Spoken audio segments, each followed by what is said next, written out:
আসসালামু আলাইকুম প্রিয় ইভিআইবাসী, খুবই অড টাইমে তোমাদের সামনে উপস্থিত হয়েছি। আমি জানি এই টাইমে তোমরা অনেকেই ব্যক্তিগতভাবে বিভিন্ন জায়গায় লেখাপড়া করতে যাও। এই টাইমটা আসলে খুব একটা হেলদি টাইম না তোমাদের জন্য হয়তোবা, কিন্তু আমি বাধ্য হয়ে আজকে ক্লাসটাতে দাঁড়াচ্ছি, যেহেতু আমার ক্লাস ক্যান্সেল হয়েছিল বিগত 2 দিন। তো আজকে একটা ব্যাকআপ দিয়ে যাচ্ছি এবং আমি 28 তারিখে আর একটা ব্যাকআপ দেওয়ার চেষ্টা করব, ঠিক আছে? তো আমাদের সাথে মেহরিমা, আমাদের সাথে মিফতা যুক্ত হয়েছে। ওয়ালাইকুম আসসালাম তোমাদেরকে। আমাদের সাথে নোটিফিকেশন আসছে না। রিপা আছে আমাদের সাথে, আয়শা আছে, ঝুমু আছে। আরে সব তো পরিচিত। হ্যাঁ, আমি তো ভাবছিলাম এই টাইমে আসলে কাউকে পাবো না, তারপরও তোমরা অনেকেই আসলা। আমাদের সাথে আছে হচ্ছে শিপাদেব আইডি থেকে, আমাদের সাথে আছে নৌরিন, আমাদের সাথে মহুয়া। সব নিয়মিত ফেসগুলোই ক্লাসে চলে আসছে, আমিও তোমাদের সামনে চলে আসি। হ্যাঁ, এখন আমার আপাতত অ্যাটেন্ডেন্স নিয়ে কোনো আসলে ফ্যাসিনেশনটা নাই। ক্লাসটা তো রেকর্ডেড, সবাই দেখে ফেলবে। আমি যেটা প্ল্যান করছি সেই প্ল্যান অনুসারে আমিও তোমাদের সামনে চলে আসি। হ্যাঁ, সেই প্ল্যান অনুসারে যদি আমি একটু তোমাদেরকে বলি যে আসলে আমার প্ল্যানটা কি। আমার প্ল্যানটা হচ্ছে এই আজকে এটা 3 নাম্বার ক্লাস। হ্যাঁ, আজকে এটার আমরা 3 নং ক্লাস করব। আমার ইচ্ছা যে এটা অ্যাটলিস্ট টোটাল, হ্যাঁ, এই উপন্যাস অ্যাটলিস্ট টোটাল 10টা ক্লাসের মধ্যে শেষ করে দেওয়া। 10টা ক্লাস, হ্যাঁ, 10টা ক্লাসের মধ্যে শেষ করে দেওয়া। তো আমি চাইবো যে 26 ব্যাচ যারা আছো তাদের সিলেবাসটা, বিশেষ করে এইচএসসি 26, হ্যাঁ, তাদের অর্ধেকটুক হলেও পরীক্ষায় আসে। অর্ধেক বা 1/3 এরকম পেজ নাম্বার দিয়ে দেয়। তো আমি চেষ্টা করব যে তোমাদের অর্ধেকটুক হয়ে যাক, সমস্যা নাই, ভয় নাই। 25 ব্যাচে তো পুরোটাই পড়া লাগবে। তো একটু শেষ করে দিই। আর ডিসেম্বর ডিসেম্বর 5 তারিখ থেকে, হ্যাঁ, ডিসেম্বর 5 তারিখ থেকে আমরা নতুন সিলেবাস ধরবো। আমরা নতুন সিলেবাস, বিশেষ করে 26 নতুন সিলেবাস, হ্যাঁ, সেটা শুরু করে দিব। তো নতুন সিলেবাসে আমি যেটা দেখলাম, তোমাদেরকে আমার 6টা গদ্য পড়াতে হবে, 6টা গদ্য এবং একটা পদ্য পড়াতে হবে, ঠিক আছে? একটা পদ্য পড়াতে হবে। তো আমি তোমাদেরকে আরামসে পড়াই দিব। ব্যাকরণে আমাদের 2টা টপিক বাকি আছে, বিশেষ করে টপিক একটাই, সেটা হচ্ছে বাক্য তত্ত্বটা আমাদের বাকি আছে। এই বাক্য তত্ত্ব থেকে আমাদের বাক্য রূপান্তর পড়তে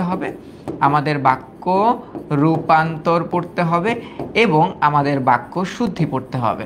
বাক্য শুদ্ধি তার মানে আমরা বলতে পারি ব্যাকরণে মাত্র একটা টপিকই মানে বাকি আছে। অ্যান্ড তোমরা যদি বলো যে এই পুরা কোর্সটা শেষ হতে হতে কতদিন সময় লাগবে, তা আমি তোমাদেরকে বলি যে শেষ হতে হতে আমরা ফেব্রুয়ারির মধ্যে শেষ করে দিব। হ্যাঁ, যেহেতু তোমাদের 25 ব্যাচেরও অনেক দিন সময় পাবা, আবার 26 ব্যাচেও অনেক দিন থাকবে এই কোর্সটা, এবং মোটামুটি সাপোর্ট আমি দিতে থাকবো একদম শেষ পর্যন্ত, যেটা আগের ইবিআইতেও দিছিলাম। আর ফাইনাল রিভিশন, যেটা ইবিআই ফাইনাল রিভিশন, ওখানে খুব মানে বড় বড় ক্লাস হবে। ইবিআই এফআরসি 25 ব্যাচের জন্য, 26 ব্যাচে আসতে পারো, বাট এসে কোনো লাভ নেই, কারণ তোমাদের সিলেবাস তো চেঞ্জ হয়েছে। ওখানে প্রচুর পরিমাণে আমরা 3-4 ব্র্যান্ডের টেস্ট পেপার সলভ করানো শুরু করবো। বেসিক তো অবশ্যই থাকবে। তো এই আর কি। ওই কোর্সের দাম কিন্তু কম রাখা হয়েছে। হ্যাঁ, তোমার যাদের ইচ্ছা হবে তারাই আইসো। হ্যাঁ, 799 টাকা। এই তোমাদের যাদের ইচ্ছা হবে তারা আইসো, যাদের প্রয়োজন নেই তারা আইসো না, সমস্যা নেই। এই একই বিয়েতে অনেক কিছু আছে। তো এই হচ্ছে ঘোষণা। এখন আমরা শুরু করি। সবাইকে ওয়ালাইকুম আসসালাম। কলে গ ঘ ধরে ধরে দেখাতে হবে। কবে থেকে শুরু হবে এটা? কোনটা? এইটা শুরু হবে ফেব্রুয়ারির 5 থেকে 10-এর মধ্যে। ফেব্রুয়ারির 5 থেকে 10-এর মধ্যে, মানে টেস্ট পেপার। ওখানে ধরো একটা ক্লাস করাইলাম আমি, অ্যাটলিস্ট 50টা করে এমসিকিউ সলভ করাইলাম, কিংবা ব্যাকরণের টার্মগুলো সলভ করাইলাম, এরকম। এবার আমরা এইখানে আসি, এই যে এই জায়গায়। চলো শুরু করব। তোমরা একটু বলো তো, সবাই কি রেডি হয়ে বসছো? বই সামনে আছে, রেডি হয়ে বসছো? ম্যাক্সিমাম উপন্যাসে যদি আর ক্লাস লাগে, আজকেরটা বাদে লাগবে ধরো 7টা ম্যাক্সিমাম। আর যদি মিনিমামের উপরে আমি শেষ করতে চাই, যে প্রতিদিন যদি আমি 10-15 পেজ করে পড়াই, তাহলে অ্যাটলিস্ট 4টা ক্লাস আর লাগবে, স্বাভাবিক। এটা তো আসলে পড়ানোর নিয়তি ছিল না, কিন্তু তোমরা চাইছো, আমি তোমাদেরকে দিতে বাধ্য। আচ্ছা, রেডি হয়ে বসো তাহলে সবাই। হ্যাঁ, রেডি হয়ে বসো।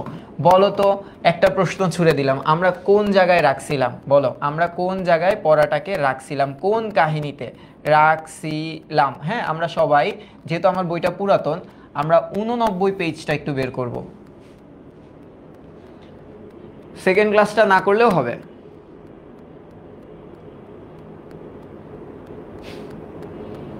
ভেরি গুড, ব্রাইটনেসটা বেশি, এখন তো ঠিক। জাওয়াদ, না না, এইগুলা আগে হচ্ছে তোমার কি বলে তোমার হচ্ছে ক্রেডিটটা আসলে কোনোভাবেই আমাদের না, তোমাদেরই। ইয়ে কোর্স কয়টা? অপরিণামদর্শী কি? আচ্ছা, আমি সব বুঝাচ্ছি, দাঁড়াও। ওই কোর্সটা 3 মাস চলবে। আচ্ছা, 2টা কোয়েশ্চেন আসলো। লাবিবা আগে একটা আলটিমেটাম দিছে আমাদের খেতানির মা আমাদেরকে বলছে আকর্ণ, এইটার কথাটার অর্থ কি আমি তোমাকে বলি। তোমরা একটা শব্দ শুনছো না, আকণ্ঠ,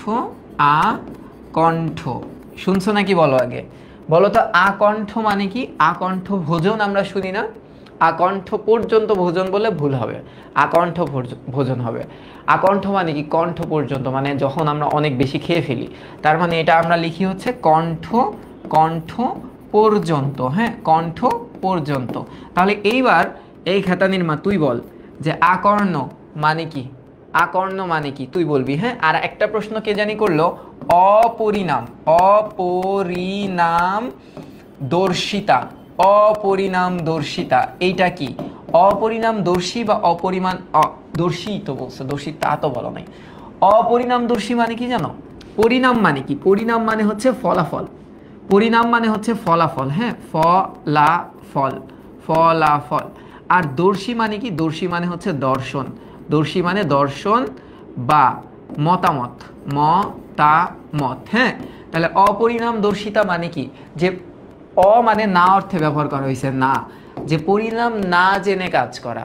হ্যাঁ, রেজাল্ট না জেনে কাজ করাকে বলা হয় অপরিণামদর্শী। তো এইটা রেইনকোট গল্পে পাবা, যে বঙ্গবন্ধু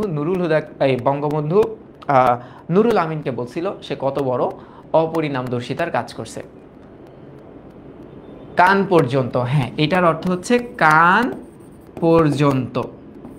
কান পর্যন্ত মানে কি জানো? যে হাসির আওয়াজ কানে এসে বাজে, সাউন্ড বাজতেছে পর্যন্ত। হ্যাঁ, এটার অর্থ হচ্ছে কান পর্যন্ত। কান পর্যন্ত মানে কি জানো? যে হাসির আওয়াজ কানে এসে বাজে। একটা ব্যাকগ্রাউন্ডের সাউন্ড আসে, সেই সাউন্ড কিভাবে দূর করবো রে? আচ্ছা, আমি এটাতে কথা বলি, দাঁড়া আমি চেঞ্জ করি।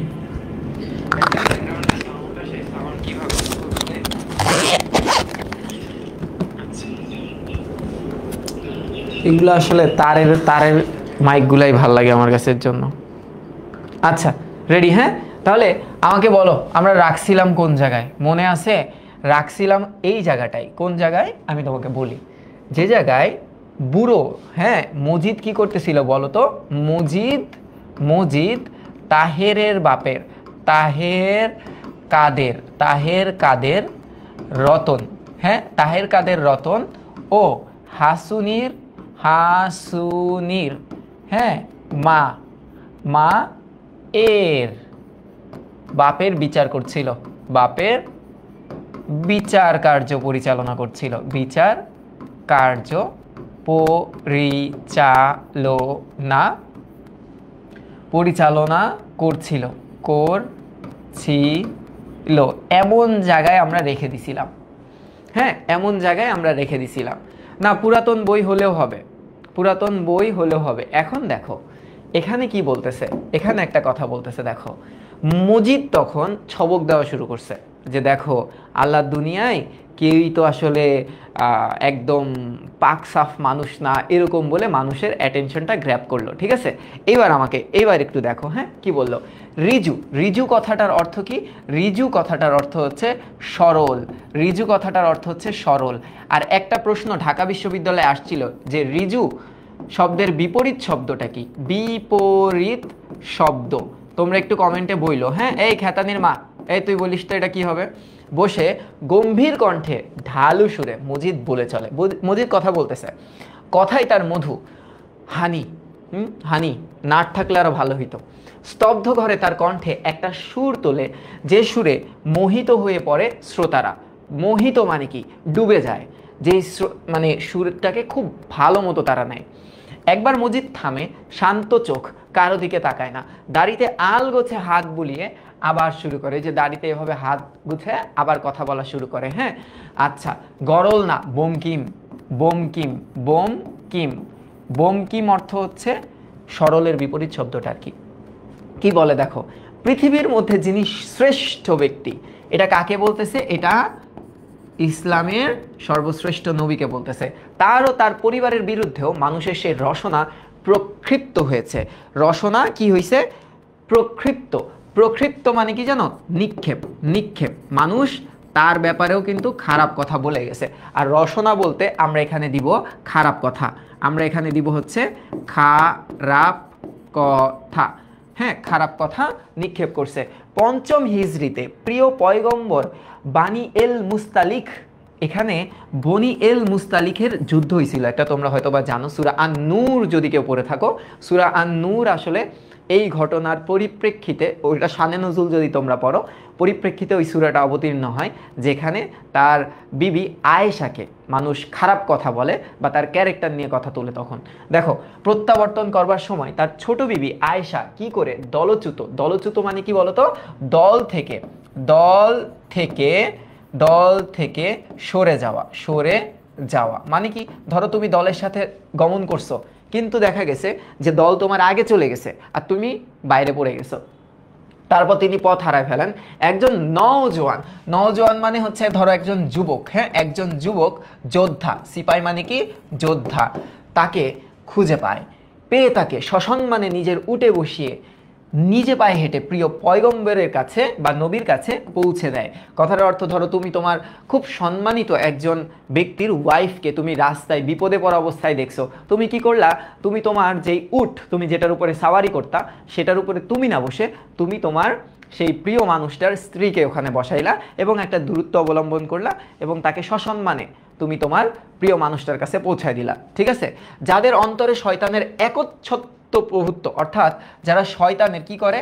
যারা শয়তানের পূজা করে, শয়তানের পূজা করে, যারা তারই চক্রান্তে খোদার রোশনাই থেকে নিজের হৃদয়কে বঞ্চিত করে থাকে। খোদার রোশনাই মানে হচ্ছে খোদার আলো থেকে, খোদার আলো থেকে নিজেকে বঞ্চিত করে রাখে, তাদের বিষাক্ত রসনা সেদিন কর্মতৎপর হয়ে উঠল। সেদিন কর্মতৎপর হয়ে উঠলো মানে কি? সেদিন তারা জেগে উঠলো, হ্যাঁ, বা সেদিন সেটা জাগ্রত হলো যে এখন একটা কুৎসা রটনা করবে। হজরতের এত পেয়ারা, পেয়ারা মানে ভালোবাসার, হ্যাঁ, পেয়ারা মানে হচ্ছে ভালোবাসার, এত ভালোবাসার বিবির নামেও কুৎসা রটাতে লাগলো। কত বড় ব্যথা পেল পয়গম্বর, খোদার কাছে কেঁদে বললেন, ইয়া খোদা, পরবদ্দেগার, নির্দোষ আমার বিবি কেন এত লাঞ্ছনা ভোগ করবে? কেন এই অকথ্য বদনাম সহ্য করবে? উত্তরে খোদা তাআলা মানব জাতিকে বলেন, কি বলেন? এটা হচ্ছে মজিদ বলতেছে, ছবক দিতেছে। হ্যাঁ, এবার একটু দেখো, হ্যাঁ, এবার দেখো,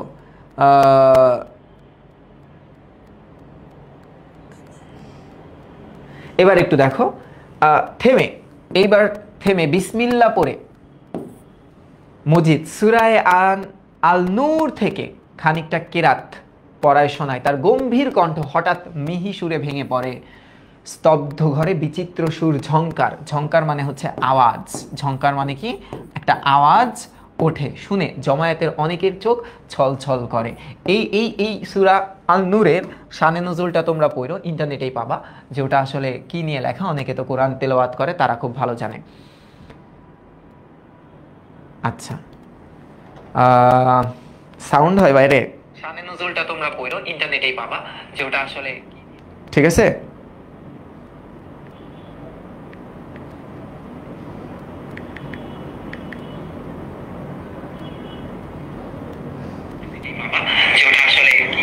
ঠিক আছে,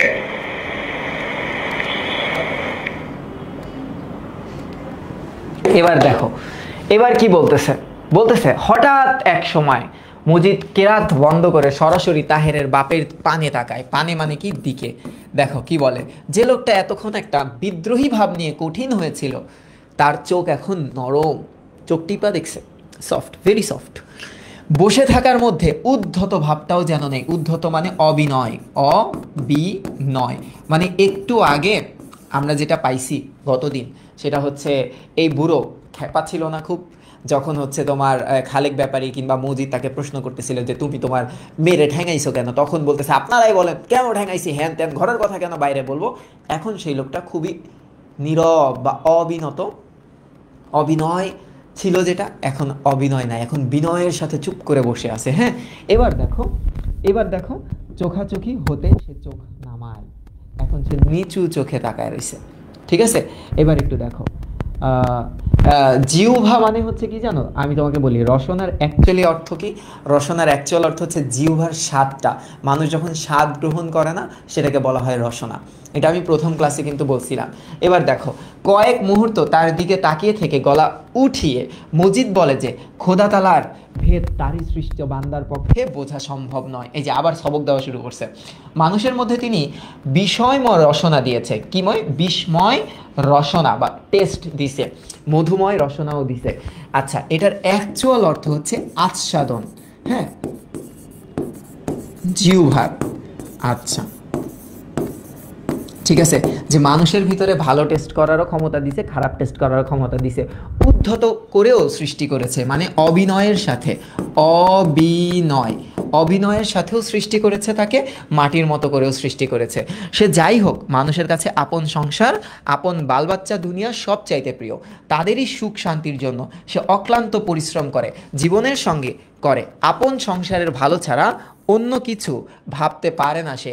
কিন্তু যে মেয়ে লোক আপন সংসার আপন হাতে ভাঙতে চায়, আপন সন্তানের জন্ম সম্পর্কে কুৎসা, কুৎসা মানে কি? খারাপ। কুৎসা মানে কি?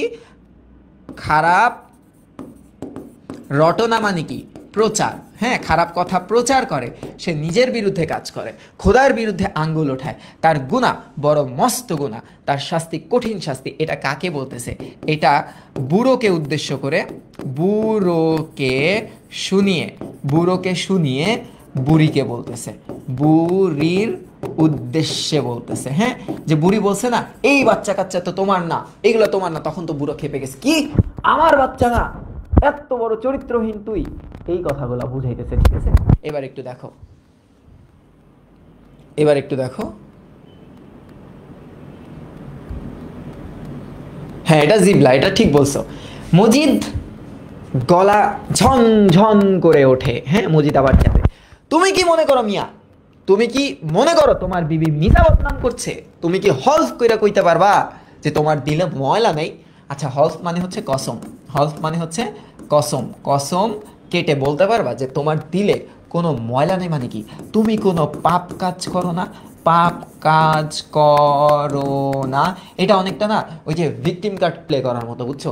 কারোর দোষ যখন আমরা দিতে যাই না, তখন এরকম তুমি কি ভালো, তোমার সাথেই তো এরকম হবে। আরে ভাই, আমি ভালো না খারাপ এটা তো আমি জানতে চাই নাই, তোমার দোষ আমি তোমার সামনে উপস্থাপন করছি। এরকম কিছু মানুষ আছে না, ইমোশনালি রিভার্স সাইকোলজি খেলে। এবার কি বলতেছে দেখো, এখন এই লোকটা চুপ করে গেছে, কি রে আসলেই তো আমিও তো পাপি। যে লোক কিছুক্ষণ আগে খালেক ব্যাপারীর মতো লোকের মুখের ওপর ঠাস ঠাস জবাব দিচ্ছিল, মজিদের প্রশ্নে এখন বিভ্রান্ত হয়ে যায়। কোথা দিয়ে কোথায় আনে মজিদ, সে বোঝে না। মন ঘাটতে গিয়ে দেখে সেখানে সন্দেহ। এতদিন পর আজ সন্দেহ। বহুদিন আগে যখন তার বউ চড়ুই পাখির মতো নাচতো, হাসি খুশি উচ্ছলতায় চারিদিকে আলো ছড়াতো, তখন যে জনরব উঠেছিল, জনরব মানে কি? তখন যে কথা উঠেছিল, সে কথাই তার স্মরণ হয়। কথাটা কি? ওই যে আমরা গত রচনায় পড়ছিলাম না, সে যখন বাড়ি ছিল না, এই বাসায় একটা লোক আসছিল, কিছু হয়েছিল, তার চরিত্র নিয়ে কথা উঠাইছিল, ওই কথাগুলা। যে এটা তো অনেকদিন আগের কথা, তখনই তো আমি কিছু বলি নাই। এখন এত বছর পর সংসার করার পরে আগের ঘটনা যদি আমি বলি, তাহলে ঘটনাটা কেমন ঘটবে বলো তো? আচ্ছা, এবার দেখো তো, কোনোদিন, এবার কি বলতেছে, কোনোদিন সে কথা সে বিশ্বাস করেনি। তখন কথাটা যদি সত্যি বলে প্রমাণ হতো, তাকে তালাক দিত। কোনটা? যে তার তার স্ত্রীর, হ্যাঁ তার স্ত্রীর চরিত্র, চরিত্র খারাপ, চরিত্র খারাপ, এটা যদি প্রমাণ হতো, এটা যদি প্রমাণ, হ্যাঁ এটা যদি প্রমাণ হতো তাহলে সেই আমলেই তালাক দিয়ে দিত, গলা টিপে খুন করে ফেললেও বেমানান হতো না। কিন্তু আজ এতদিন পরে সে যদি দেখে তারই ভুল হয়েছিল, তবে সে কি করতে পারে? বউ আজ শুধু কঙ্কাল। কঙ্কাল মানে কি? বয়স হইছে, হ্যাঁ বয়স হইছে, এখন কি ছেড়ে দিতে পারবে বলো চাইলে? পচন ধরা মাংসের রদ্দি খোলস, মানে পচন ধরা মাংসের রদ্দি খোলস মানে কি জানো? তার শরীরের যে আলগা পার্টটা না, এটা তো পচন ধরা একটা দেহ হয়ে গেছে, তার রোগ, অনেক রোগাক্রান্ত। এটা তুমি বলতে পারো যে অনেক রোগাক্রান্ত, হ্যাঁ রোগাক্রান্ত। তাকে নিয়ে সে কি করবে? অন্ধকার ভবিষ্যতের মধ্যে যে ভীতি সৃষ্টি হবে, সে ভীতি দূর করবে কিভাবে? ঠিক আছে, ঠাস ঠাস বাঁচতেছে, হ্যাঁ রোগাক্রান্ত, তাকে নিয়ে সে কি করবে? অন্ধকার ভবিষ্যতের মধ্যে। এটা ঠিক করে কেমনে তাও তো জানি না, এগুলি সব শাহেদের দোষ। হ্যাঁ আচ্ছা, এবার একটু দেখো, মজিদ গলা ছড়িয়ে ধমকের সুরে আবার বলে, কি মিয়া তোমার দিলে কি ময়লা আছে? হ্যাঁ তুমি কি কোনো পাপ করছো? তুমি কি কোনো কি করছো? পাপ করছো? পাপ করছো? তুমি কি ঢাকবার চাও কিছু? হ্যাঁ লুকাইবার চাও কিছু, যে তোমার কি ছোটবেলায় কোনো অ্যাফেয়ার ছিল, তোমার কি আরো 10-12টা বউ ছিল? এই দিয়ে যদি সানি ভাইরে জিজ্ঞেস করতো তাহলে সানি ভাই হ্যাঁ করে দিত চাপে পইরা। এবার কি বলতেছে দেখো, মজিদ থামলে ঘরময় রুদ্ধ নিঃশ্বাসের স্তব্ধতা নামে। এখন সবাই চুপচাপ হয়ে গেছে এবং সেই স্তব্ধতার মধ্যে তার কেরাতের সুরব্যঞ্জনা আবার যেন আপনা থেকেই ঝংকৃত হয়ে ওঠে। তখন আবার সূরা তেলাওয়াত করা শুরু করছে। সে ঝংকার মানুষের কানে লাগে, প্রাণে লাগে, এত মিষ্টি কণ্ঠে সে তেলাওয়াত করে। তাহেরের বাপ এধার ওধার তাকায়, অস্থির অস্থির করে, একবার ভাবে, বলে না তার দিলে কিছুই নাই, তার দিল সাফ।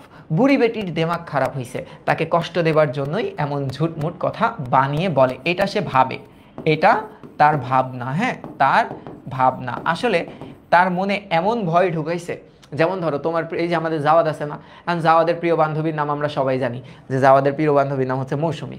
এখন ধরো জাওয়াদ আর মৌসুমীর ভিতরে গভীর প্রেম চলতেছে, তো কেউ এসে জাওয়াদকে বললো, এই তুই কি জানিস যে মৌসুমীর তো বিয়ে শাদী হয়ে গেছে? তখন তো জাওয়াদের মাথায় হাত, আই হায় মৌসুমী আমার উপরে চিট করছে, এতদিন পর আমি এই কথা জানতে পারছি, আজকে প্রেমের হয়ে গেছে 2 বছর। তখন জাওয়াদের মনে কি চলবে? এরকম বুড়ার মনে চলতেছে। হ্যাঁ দেখো, কিন্তু কথাটা আসে না তার মুখ দিয়ে। এখন কি বলতেছে?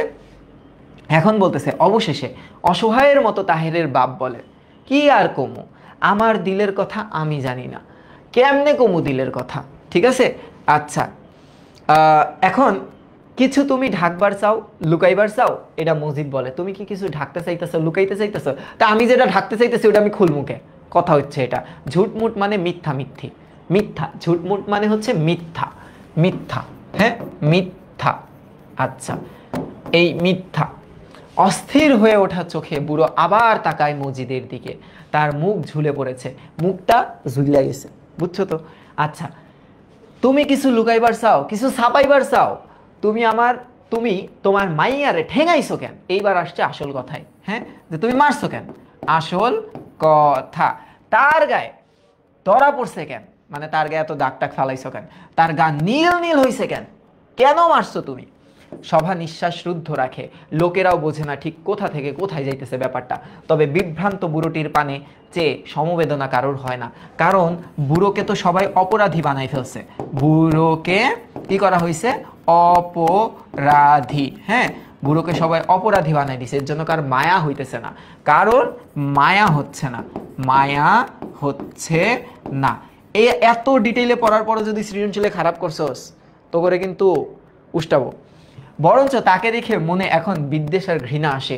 ও যেন ঘোর পাপী, পাপের জ্বালায় এখন ছটফট করছে। দোজকের লেলিহান, লেলিহান মানে কি জানো? লেলিহান শিখা মানে ওই যে আগুনটা দাও দাও করে জ্বলে না, দাও দাও করে জ্বলন্ত, জ্বলন্ত আগুন, হ্যাঁ স্পর্শ করেছে তাকে, মানে সে এত পাপিষ্ট বানাই ফেলছে তাকে। হ্যাঁ আচ্ছা,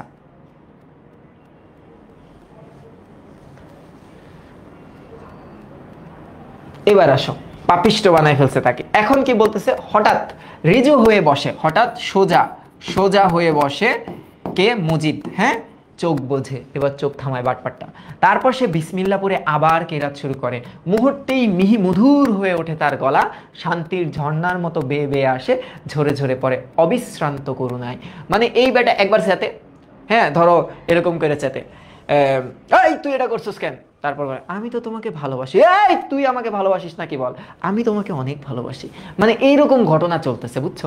এবার কি বলতেছে দেখো, তারপর সর্বসম্মুখে ঠ্যাঙা বদমেজাজি বৃদ্ধ লোকটা কাঁদতে শুরু করে। আহারে, সে কাঁদে আর কাঁদে, ব্যাঘাত করে না তার কান্নায়, মানে কেউ তার কান্না থামাইতেও চায় না, সে একটানা কাঁদতেছে। এবার কি বলতেছে, অবশেষে কান্না থামলে মজিদ শান্ত গলায় বলে, কি বলে একটু দেখো, মজিদ কি বলে, তুমি কিংবা তোমার বিবি গুনাহ কইরা থাকলে খোদা বিচার করবে। এই যে আবার সেই খোদার কাছে পাঠিয়ে দিছে, হ্যাঁ সে কিন্তু বিচার করতে বসছিল। কিন্তু তুমি তোমার মাইয়ার কাছে মাফ চাইবা, তারে ঘরে নিয়া যত্নে রাখবা, আর মাজারে সিন্নি দিবা 5 পয়সার। এই যে this is business, this is business, হ্যাঁ এই যে বিজনেসের কথা কিন্তু আসবেই, 5 পয়সার সিন্নি দিবা।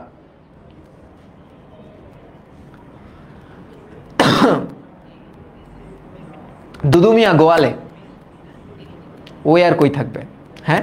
আচ্ছা, মজিদ নিজে তার মাফ দাবি করে না, কারণ মেয়ের কাছে চাইলে তার কাছেই চাওয়া হবে, নির্দেশ তো তারই, তারই হুকুম তামিল করবে। তামিল মানে কি, বাস্তবায়িত, বাস্তবায়িত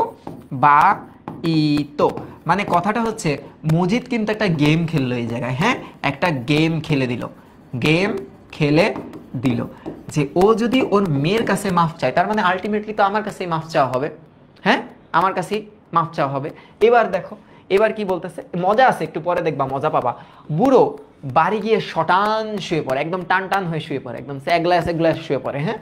তারপর চোখ বুঝে চুপচাপ ভাবে, মাথাটা যেন খোলাসা হয়ে এসেছে, মাথা ভার হয়ে গেছে তার। হঠাৎ তার মনে হয় সারা গ্রামের জমায়েতের সামনে দাঁড়িয়ে এসে নির্লজ্জভাবে সাই দিয়ে এসেছে বুড়ির কথায়। সে কথার সত্যাসত্য সম্পর্কে প্রশ্ন তোলেনি, বরঞ্চ পরিষ্কারভাবে বলে এসেছে সে কথাই সত্যি, মানে বুড়ির কথাই সত্যি, এটা কোনো না কোনোভাবে বাস্তবায়িত হয়ে গেছে। এবং তার মনে খুব খটকা লাগতেছে, হায় রে কার সাথে আমি সংসার করছি এত বছর। এবং লোককে এ কথাও জানিয়ে এসেছে সে দুর্বল একটা মানুষ, কারণ সে কি করছে, সে কান্না করে দিছে ওপেনলি। বেড়া মানুষ কি কান্না করতে পারে? এটা তো পারে না। এত বড় একটা অন্যায়ের কথা দোষিনীর আপন মুখ থেকে শুনেও চুপ করে আছে, কারণ তার মেরুদণ্ড নেই। সে কথা সর্বসম্মুখে কেঁদে বুঝিয়ে দিয়ে এসেছে।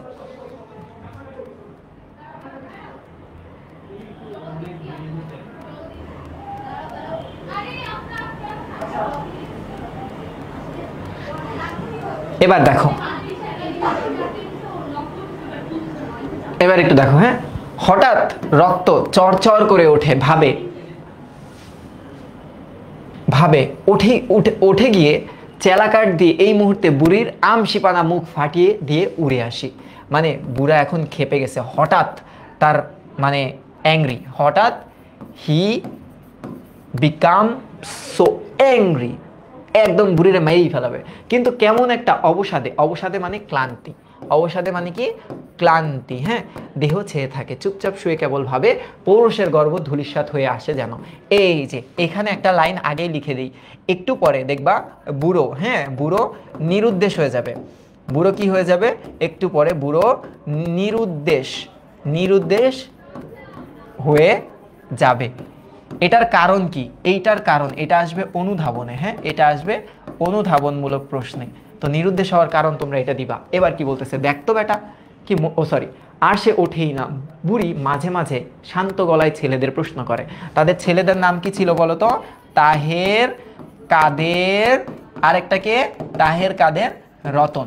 এদেরকে প্রশ্ন করে, কি প্রশ্ন করছে দেখো, দেখ বেটা মরলো নাকি, আবারও খোঁচা মারতেছে। দেখো বুড়ির কত সাহস, খোঁচা মারতেছে।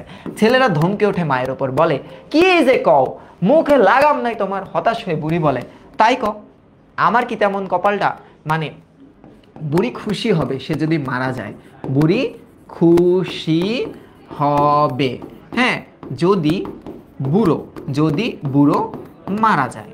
মানে এটা আসলে না তাদের ঝগড়াটাই এরকম, হ্যাঁ বাইরে গ্যাঞ্জাম কিসের, একটু দাঁড়াও বুড়ি একটা ক্রিমিনাল, একটু আমি দেখি।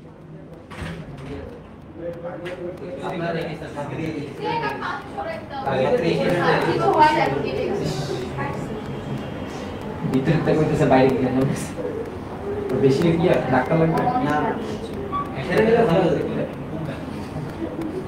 ইয়ে ডাকেন তাই কি এই যে রাস্তার উপরে যে আছে না আমরা ওখান থেকে যাই আমার এর একটা আসলে একটা আছে তুমি চিপাতে সরে তুই একটু ভিতরে তো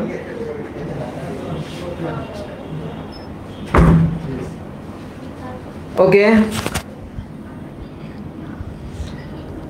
বাইরে কষ্টের কাহিনী কি আর বলবো বাইরে হচ্ছে গ্যাঞ্জাম না আমাদের একটা স্টুডেন্ট ওর হাত কেটে গেছে সেটা হচ্ছে গেট মেবি কেউ খুলতে যে ওর হাতের উপরে ছেঁচা মারছে সো খুব রক্তপাত হইতেছে তো এটা একটু বোঝার চেষ্টা করো মেয়ে মানুষ তো কষ্ট পাইছে হয়তো বা ছেলে মানুষ হইলেই কান্নাকাটি শুরু হয়ে যেত আর মেয়ে মানুষ তো একটু নরম সরম একটু আসো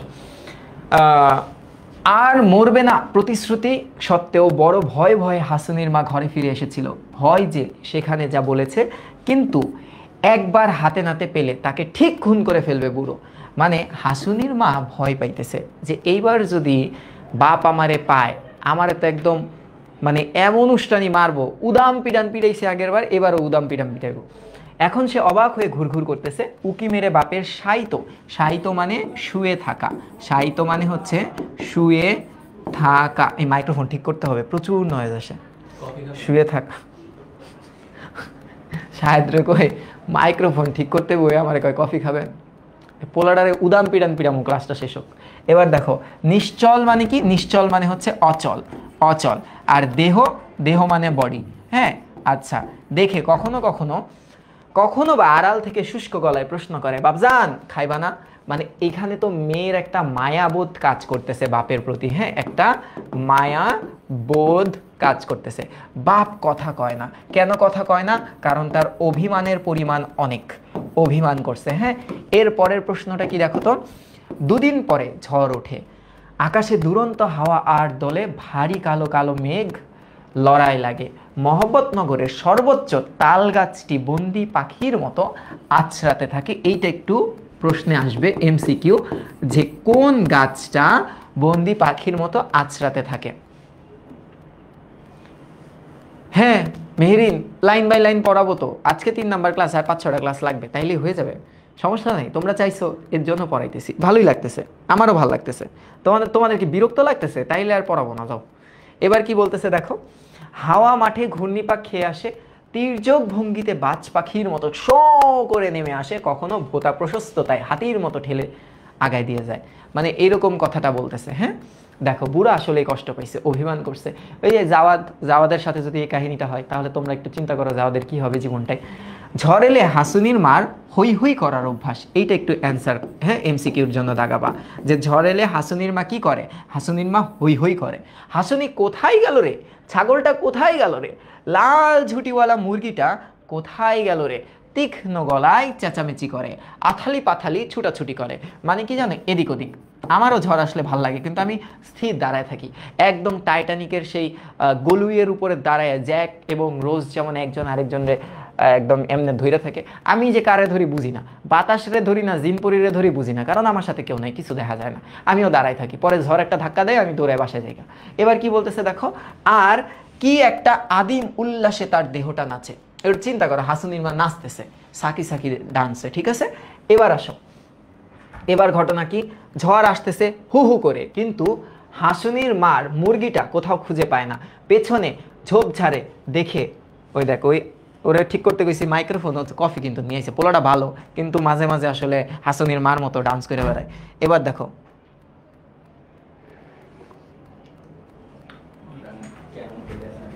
এবার কি বলতেছে দেখি পেছনে ঝোপঝাড় দেখে বাইরে যায় ওধারে আম গাছে আশ্রয় নিয়েছে কিনা দেখে বৃষ্টির ঝাপটায় বুঝে আসা চোখে পিটপিট করে তাকায় কুরকুর আওয়াজ করে ডাকে মুরগিরা কুরকুর কুরকুর এমনি মুরগি ডাকলে হয় বলো তো আচ্ছা কিন্তু কোথাও সন্ধান পায় না শেষে ভাবে কি জানি হয়তো বাপের মাচার তলেই মুরগিটা গিয়ে লুকিয়েছে পা টিপে টিপে ঘরে ঢুকে পা টিপে টিপে মানে আস্তে অতি সন্তর্পণে হ্যাঁ আস্তে আস্তে ঘরে ঢুকে মাচার তলে উকি মারতেই তার বাপ হঠাৎ কথা বলে গলা দুর্বল শূন্য শূন্য ঠেকে কারণ কি জানো সে 2 দিন কিছু খায়নি 2 দিন না খাওয়া হ্যাঁ এতই অভিমান করছে বুড়ার জন্য আসলেই কষ্ট হয় আমার এই সাইডটা চিরা আইনা দে না, খিদা লাগছে। এটা কে বলছে? এটা বলছে তার বাপ। হ্যাঁ, এটা বলছে তার বাপ। মেয়ে ছুটে গিয়ে চিরা গুড় এনে দেয়। তাহলে প্রশ্নটা আসবে, সে কি খেতে চেয়েছিল? কি খেতে চেয়েছিল? দেখো, যেমনি তোমাদেরকে বাংলা ফার্স্ট পেপার পড়াইছি, আমার মনে হয় না এমসিকিউতে তোমাদের আটকানোর কথা, কারণ প্রশ্ন কিন্তু আমি পাশেই লিখে দিতাম। ইভেন বহুপদীর কি কি দিক নির্দেশিত হয় এটাও কিন্তু লিখে দিতাম। হ্যাঁ, আজান দিয়ে দিছে, দাঁড়াও, আজান দিলে আমি অফ করব, তারপর আবার কামব্যাক করব। হ্যাঁ, আচ্ছা, বাপ গপ গপ করে খায়, কারণ কি? খিদার পরিমাণটা অনেক ছিল। হ্যাঁ, খিদা রাক্ষসের মতো হয়ে উঠেছে। চিরা কটা, গলাধকরণ মানে হজম, হজমের চেষ্টা। হ্যাঁ, হজমের চেষ্টা। গলাধকরণ মানে চিবিয়ে গিলে খাওয়ার চেষ্টা করে বলে, পানি দে পানি দে। মেয়ে ছুটে পানি আনে, সর্বাঙ্গ তার ভিজে সপ করতেছে। কেন? কারণ একটু আগে কি হয়েছে বলো তো? একটু আগে ঝড় তাকে ভিজিয়ে দিয়েছে, কিন্তু সেদিকে তার খেয়াল নেই। অনুতাপ আর মায়া মমতায় বাপের কাছে গলে গেছে। অনুতাপ মানে কি? অনুতাপ মানে কষ্ট। কেন? কারণ সে বুঝতে পারছে, সে অনুধাবন করতে পারছে, অনুধাবন করেছে যে ড্যাডি হ্যাঁ আমার কষ্ট পাইছে, হ্যাঁ কষ্ট পাইছে। সে কিন্তু বুঝতে পারছে কষ্ট পাইছে। তারপর একটু ভাবে, শেষে বলে, আর সাইডটা চিরা দিবি মা? মেয়ে আবার ছোটে, চিরা আনে, সঙ্গে আরেক লোটা পানিও আনে। আরেক লোটা পানি মানে ধরো 1 গ্লাস পরিমাণ, 1 গ্লাস পরিমাণ। হ্যাঁ, আচ্ছা, পরিমাণ। মেয়েটার কি অবস্থা? ভালো হয়েছে, ডাক্তারের কাছে যাওয়াটাই বেটার ভাই। স্বাভাবিক, ব্লিডিং বেশি হইলে তো আবার ব্লাড প্রেশার কমে যাবে। এটা কি কারোর জন্য হয়েছে? এটা কার স্টুডেন্টটা কার? মানে এখন পড়তেছিল কার কাছে? দুদিনের রোজা ভেঙে বুড়ো ধনুকের মতো পিঠ বেঁকিয়ে মাচার উপরে অনেকক্ষণ বসে ভাবে, দৃষ্টিকোণের অন্ধকারের মধ্যেই নিবদ্ধ।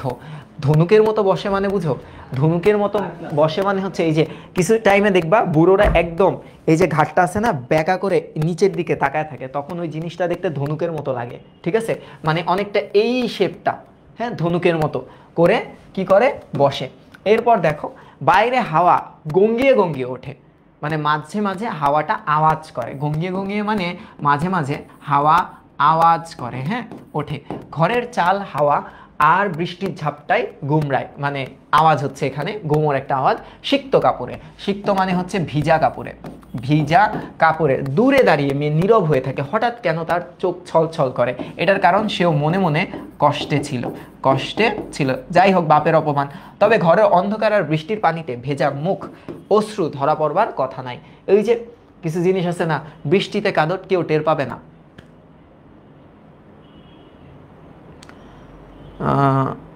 হ্যাঁ, করব, আলাদা প্লেলিস্ট করব। তোমরা কেউ একজন হয়তো আমাকে বলছিলা, কিন্তু আমার মনে ছিল না। হ্যাঁ, লোটা তো এই যে তুমি জাওয়াদ, তুমি মৌসুমীর সাথেই থাকো, এদিকে যে ক্লাস শুরু হয়ে গেছে তুমি জানো। হ্যাঁ, এগুলা তো আসলে টের পাবা। তোমারও অবস্থায় বুড়োর মতোই হবে একটা সময়। এবার দেখো, অবশেষে বাপ বলে, মাইয়া তোর কাছে মাফ চাই। দেখো কত কষ্ট, কত অভিমান জমা হলে এই কথা বলে। বুড়ো মানুষ, মতিগতির ঠিক নাই, তোরে না বুঝাই কষ্ট দিছি। মেয়ে কি বলবে? বোকার মতো দাঁড়িয়ে থাকে। তারপর মুরগি খোঁজার অজুহাতে বাইরে ঝড়ের মধ্যে গিয়ে দাঁড়াতেই চোখে আরো পানি আসে, হু হু করে, অর্থহীনভাবে, আর বৃষ্টিতে ধুয়ে যায় সেই পানি। সেদিন সন্ধ্যায় বুড়ো কোথায় চলে গেল? এই যে বুড়োকে কিন্তু আর খুঁজে পাবা না এই গল্পে, আর খুঁজে পাবা না। গল্প বলতেছি, তোমরা বলতে পারো ভাই এটা তো উপন্যাস। এটা আসলে উপন্যাস না, বড় গল্প তো উপন্যাস, তাই না? তাই উপন্যাস তো এক ধরনের গল্পই আর কি। এবার দেখো, রাতে আসলে ভালো হতো, আমি জানি, যে দেখলাম এখন সাইফুল স্যার আসতে পারবে না, আমিও ফ্রি আছি, তাই ক্লাসটা নিয়ে নেই। আর পায়ের অবস্থা আমার খুব একটা ভালো না, এই যে এই পায়ের অবস্থা আমার খুব একটা ভালো না। এমন কাটছে যে মানে স্যান্ডেল বা কোনো কিছু বা ওই জায়গায় যদি একটা টিস্যু পরে একদম ছ্যাঁত করে ওঠে। এবার কি বলতেছে দেখো, এবার বলতেছে ছেলেরা অনেক খোঁজে, আশপাশের গ্রামে জিজ্ঞাসাবাদ করা হয়, মতিগঞ্জের সড়ক ধরে 3 ক্রোশ মানে কি 3 মাইলের। এই ক্রোশ শব্দটা আমরা বিলাসী গল্পেও পাই, আমরা বিলাসীতেও পাই। হ্যাঁ, বিলাসীতেও আছে এই ক্রোশ শব্দটা, ওখানে 2 ক্রোশ আছে। গঞ্জে কিও অনেক, সে নদী কোথাও কত দূর দেহ ভাসিয়ে কে, মানে তারা ভাবে যে বাপ হয়তোবা নদীতে ডুবে, নদীতে ডুবে মারা গেছে, ডুবে মারা গেছে, এটা তারা ভাবা শুরু করে। ঘরে বুড়ি স্তব্ধ হয়ে থাকে। বুড়ি আসলে এবার যত যাই হোক ঝগড়া হোক একসাথে সংসার করছে না, এবার দেখো যে তার মৃত্যুর জন্য এত আগ্রহ দেখাতো, মৃত্যুর জন্য এত আগ্রহ দেখাতো, আগ্রহ দেখাতো, সে আর কথা কয় না। হাসুনির মা দূর থেকে মজিদের মিষ্টি মধুর কোরআন তেলাওয়াত শুনছে অনেক দিন ধরে। সে আল্লাহর কথা স্মরণ করে বলে, আল্লাহ আল্লাহ করো মা, আল্লাহ আল্লাহ করো। বুড়ি তখন জেগে ওঠে, কয়েকবার শিশুর মতো আল্লাহ আল্লাহ করে ওঠে। দেখো মজিদের শিক্ষায় গ্রামবাসীরা এই কথা ভালোভাবে বুঝেছে যে পৃথিবীতে যাই ঘটুক, জন্ম মৃত্যু, শোক দুঃখ, যার অর্থ অনেক সময় খুঁজে পাওয়া ভার হয়ে ওঠে, সব খোদা তাআলা ভালোর জন্যই করে। এটা কে শিক্ষা দিছে? এই শিক্ষাটা মজিদ দিছে।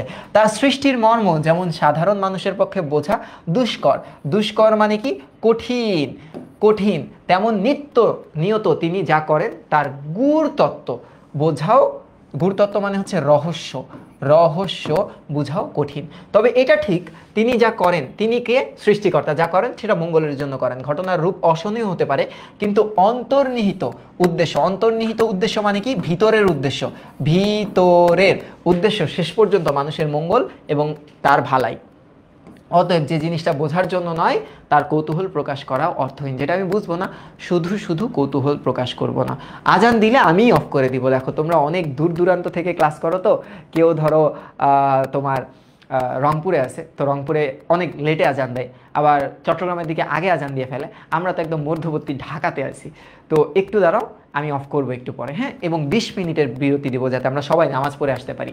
এবার কি বলতেছে, ঠিক কারণেই বুড়ো কোথায় পালিয়েছে, তার মৃতদেহ কোথায় ভেসে উঠেছে কিনা না জানার কৌতূহল হতে পারে, কিন্তু কেন পালিয়েছে তা নিয়ে বিন্দু মাত্র কৌতূহল হওয়ার কথা নেই। কেন বলো তো?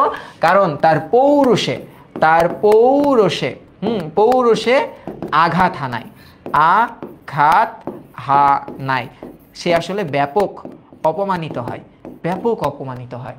যেমন ধরো আমি যদি বিয়ে করতে যাই, ধরো আমি বিয়ে করতে গেলাম কোনো এক নায়িকারে, তার বাপ আমার এমন অপমান করলো আমার পুরা দলবলের সামনে, তাহলে তো আমি একদম নিরুদ্দেশ হয়ে ওই প্লুটো নামক এক গ্রহতে পৌঁছায় যাবো, আর আসবো না পৃথিবীতে।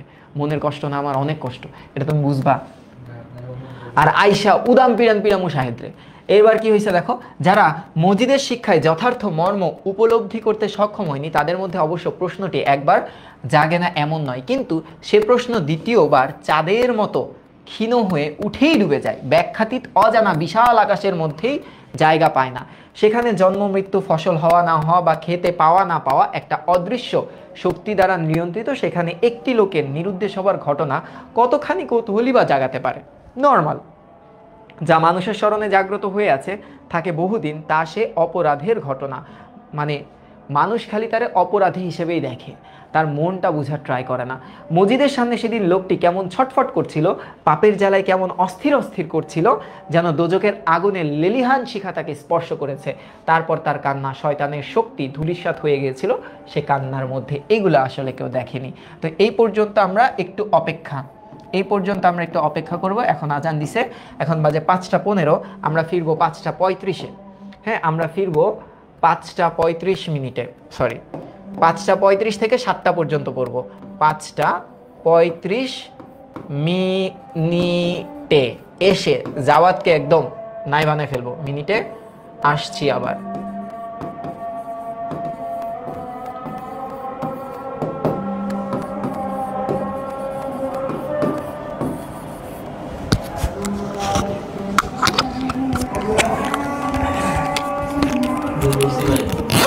ক্ষীণ মানে অল্প, ক্ষীণ মানে অল্প।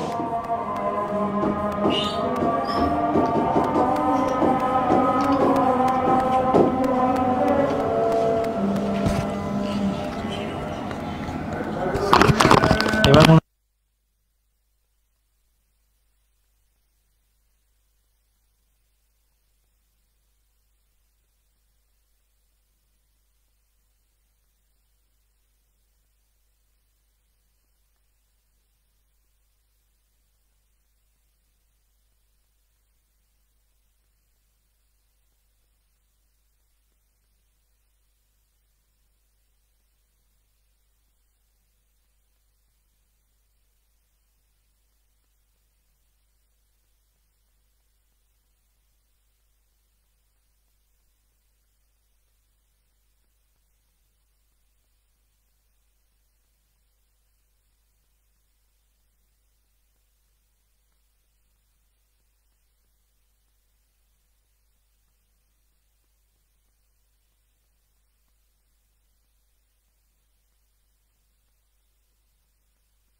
চলে আসছি।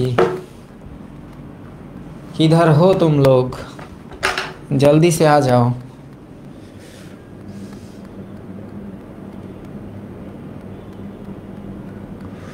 হ্যাঁ আসো।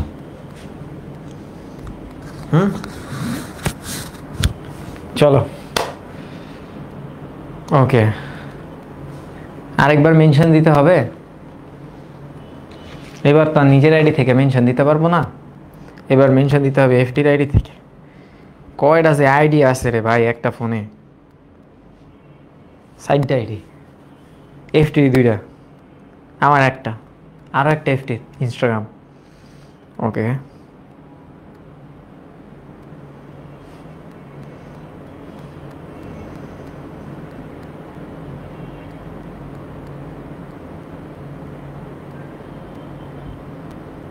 সাদিকুর রহমান, তুই একটা ভালো কথা বলছিস। হ্যাঁ সুনুর বাপ না, তুই তুই তো সুনুর বাপ, আমার মনে আছে। তুমি আইডির নাম দুদুমিয়া রাখো, বিয়ে একটা হোক বা দুইটা হোক এটা আমি জানি না, কিন্তু পোলাবাইন হবে 7টা। এবার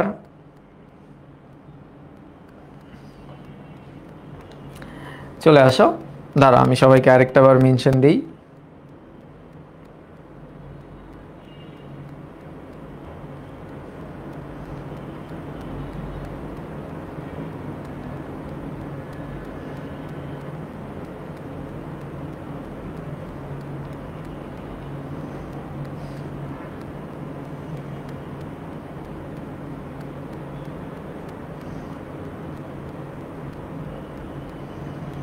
বেশি ফর্সা লাগতেছে, অ্যাপারচার বানাই দিছি, ক্যামেরার অ্যাপারচারের মান হচ্ছে 1.3, এর জন্য ফর্সা লাগতেছে, আর আইএসও হচ্ছে 200।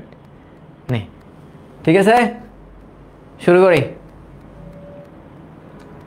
অ্যাঞ্জেল মারিয়া, আমার নামটা দিন একটা ভাই, আমাকে নাম দিন একটা। আচ্ছা দিতে আসি, ওকে তো ঠিক আছে, লেটস স্টার্ট। ঠিক আছে আসো, তাহলে এই খুব দুঃখের ঘটনা আমরা পড়লাম। আমরা আশা করি যে বুড়ার মতো জীবন যাতে কারণ না হয়। জাওয়াদের ব্যাপারটা আলাদা, এখন আমরা জাওয়াদের ব্যাপারে কিছু জানি না। এই বিচিত্র দুনিয়ায় যারা আবার আর 10 জনের চাইতে বেশি জানেও বুঝে, বিশাল রহস্যের প্রান্তটুকু অন্তত ধরতে পারে বলে দাবি করে, তাদের আবার কদর অনেক। তাদের কদর অনেক মানে কি, তাদের ভ্যালিউটা অনেক, তাদের মানুষ অনেক ভ্যালিউ করে যারা একটু বেশি জানে। শালুতে ঢাকা মাছের পিঠের মতো। মাছের পিঠ মানে বুঝতে পারছো, এই যে কবরটা এরকম না, অনেকটা এই যে এরকম না, তো মাছের পিঠ কি একটু উঁচা থাকে না, এই ঢেউটা থাকে না, তো শালুটা দেখতে তো মাছের পিঠের মতো ছিল। এখন কি বলতেছে দেখো, মাছের পিঠের মতো চিরনীরব মাজারটি একটি দুর্ভেদ্য, যাকে ভেদ করা যায় না, দুর্লঙ্ঘনীয়, যাকে লঙ্ঘন বা পার করা যায় না, রহস্যে আবৃত। তাই ঘনিষ্ঠতার মধ্যে যে মানুষ বসবাস করে তার দ্বারাই সম্ভব মহাসত্যকে ভেদ করা, অনাবৃত করা।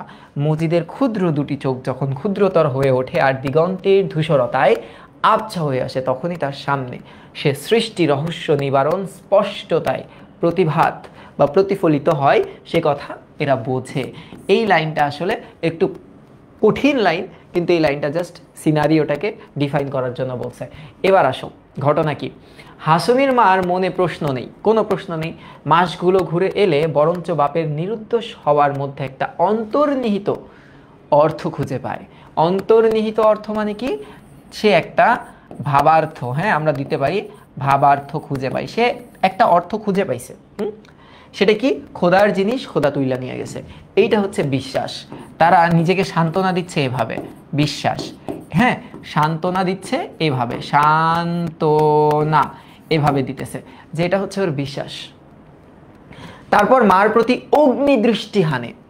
অগ্নিদৃষ্টি মানে কি, আগুনের মতো, একটা আগুনের মতো তাকায়, এমন একটা ভাব, হ্যাঁ তাকায়। তাকায় সে কি বলতেছে দেখো, বাপ আমাগো নেক বন্ধ ছিল, মানুষ আসিল। বুড়ি কিছু বলে না, কেন, কারণ খেলোয়াড় চলে গেছে খেলবে কার সাথে। কি লাইন, কি লাইন, আহা। বুড়ি ছিল একটা খেলোয়াড়, such a player. Buddha was a player too. They play together and they have 4 children. Okay? তাহলে এখন খেলোয়াড় চলে গেছে, খেলোয়াড় চলে গেছে, খেলোয়াড়টাকে, এটা হচ্ছে তার বাবা, বাবা হ্যাঁ, বা তার স্বামী চলে গেছে, খেলবে এখন কার সাথে? এটা খুব বিখ্যাত একটা অনুধাবন প্রশ্নের লাইন, অনুধাবন প্রশ্নের লাইন, হ্যাঁ একটু দেখো, অনুধাবনমূলক প্রশ্নের লাইন। কারণ কি বলতো? কারণ তার স্বামী, হ্যাঁ তার স্বামী, স্বামী নিরুদ্দেশ, নিরুদ্দেশ, হ্যাঁ তার স্বামী নিরুদ্দেশ হওয়ায়, সে এখন বিষাদগ্রস্ত, বিষাদগ্রস্ত, হ্যাঁ সে এখন বিষাদগ্রস্ত। আরে আরো কত কথা আইব, দাঁড়াস না বেটা, এখনো তো শুরুই হয় নাই উপন্যাস। প্রথম প্রথম হাসুনির মা মজিদের বাসায় আসতো না। এবার হাসুনির মাও যে দুষ্টু আছে, কিন্তু সে কিন্তু মজিদের বাসায়, মজিদের ঘরে আসতো না, লজ্জা হতো। মার লজ্জা নেই বলে তার লজ্জা, তারপর ক্রমে ক্রমে আসতে লাগলো। এখন কিন্তু আসে ঘরে কচিত, কখনো হঠাৎ মজিদের সামনাসামনি হয়ে গেলে মাথায় আধা ঘোমটা টেনে আড়ালে গিয়ে দাঁড়াতো, আর বুকটা দুরু দুরু কাঁপতো ভয়ে। মানে কি সিনারিও রে ভাই, মজিদের সামনাসামনি হলে সে একটু ভয় পেত। এখন কি বলতেছে? বতর দিনে, বতর দিন মানে কি বলতো? বতর মানে তো চাষাবাদ, হ্যাঁ চাষাবাদ, চাষাবাদের দিনে এ বাড়িতে যাতায়াত তো রেগুলার হবেই। এবার ঘটনাটা দেখো, তখন একদিন উঠানে একবার সামনাসামনি হয়ে গেল মজিদের, একদম সামনাসামনি, সামনে মজিদ, তার সামনে হাসুনির মা। কি রোমান্টিক একটা দৃশ্য। এবার মজিদের হাতে হুকা, সে হুক্কা টানতেছে, একেবারে। হাসুনির মা ফিরে দাঁড়িয়েছে, এমন সময় মজিদ বলে, কি বলতেছে দেখো তো, হুকায় এক সিলিম তামাক ভইরা দাও গবিটি। কি ভইরা দিতে কইছে? তামাক ভইরা দিতে কইছে। এটা একটু মনে রেখো, কি চাইছিল, কি চাইছিল মজিদ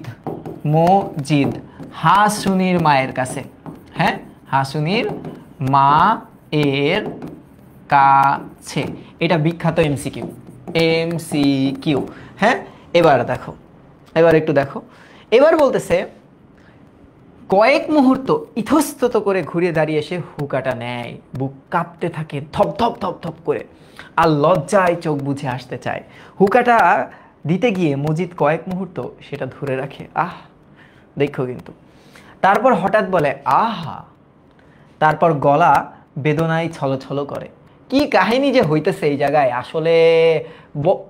এবার দেখো, তারপর সংকোচ আর ভয় কাটে, ক্রমে ক্রমে সে খোলা মুখে সামনে দিয়ে আসা যাওয়া শুরু করে। এখন আর ঘোমটা টোমটা দেয় না, এখন কামিং গোয়িং না করে উপায় কি? বতর দিনে কাজের তো অন্ত নেই, যে কাজের কি কোনো শেষ নেই, প্রচুর কাজ, ধান ভাঙা কত কাজ। মানুষ তো রহিমা আর সে এবং রহিমা মিলে করে, ধান এলানো, মারানো, সিদ্ধ করা, ভাঙা, কত কাজ।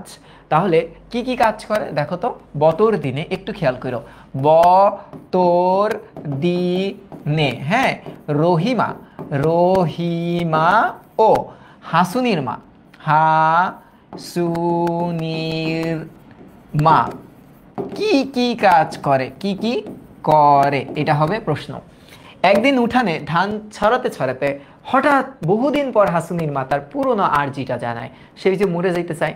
এবার দেখো কি বলতেছে, রহিমাকে বলে, ওনারে কন, ওনারে কে? মজিদ, হ্যাঁ মিস্টার মজিদ। খোদাই জানি আমারে মত দেয়, খোদাই জানি আমাকে মৃত্যু দিয়ে দেয়। হঠাৎ রহিমা রুষ্ট স্বরে বলে, মানে একটু চেতে বলে, হেই অমন কথা কইও না বেটি, ঘরে বালা আইছে, হ্যাঁ বিপদ আসবে, বালা মুসিবত আসবে। পরদিন মজিদ একটা শাড়ি আনিয়া দেয়। উফ কি সিনারিও, মজিদ একটা শাড়ি দেয়, বেগুনি শাড়ির রং, কালো তার পাড়। এখানে একটু শাড়ির বর্ণনাটা দিবা। একটু আগে হাসুনির মা মজিদকে হুক্কা দিছে, আর এখন মজিদ কি দিল, মজিদ কি দিল, এই প্রশ্নটাও একটু দেখো।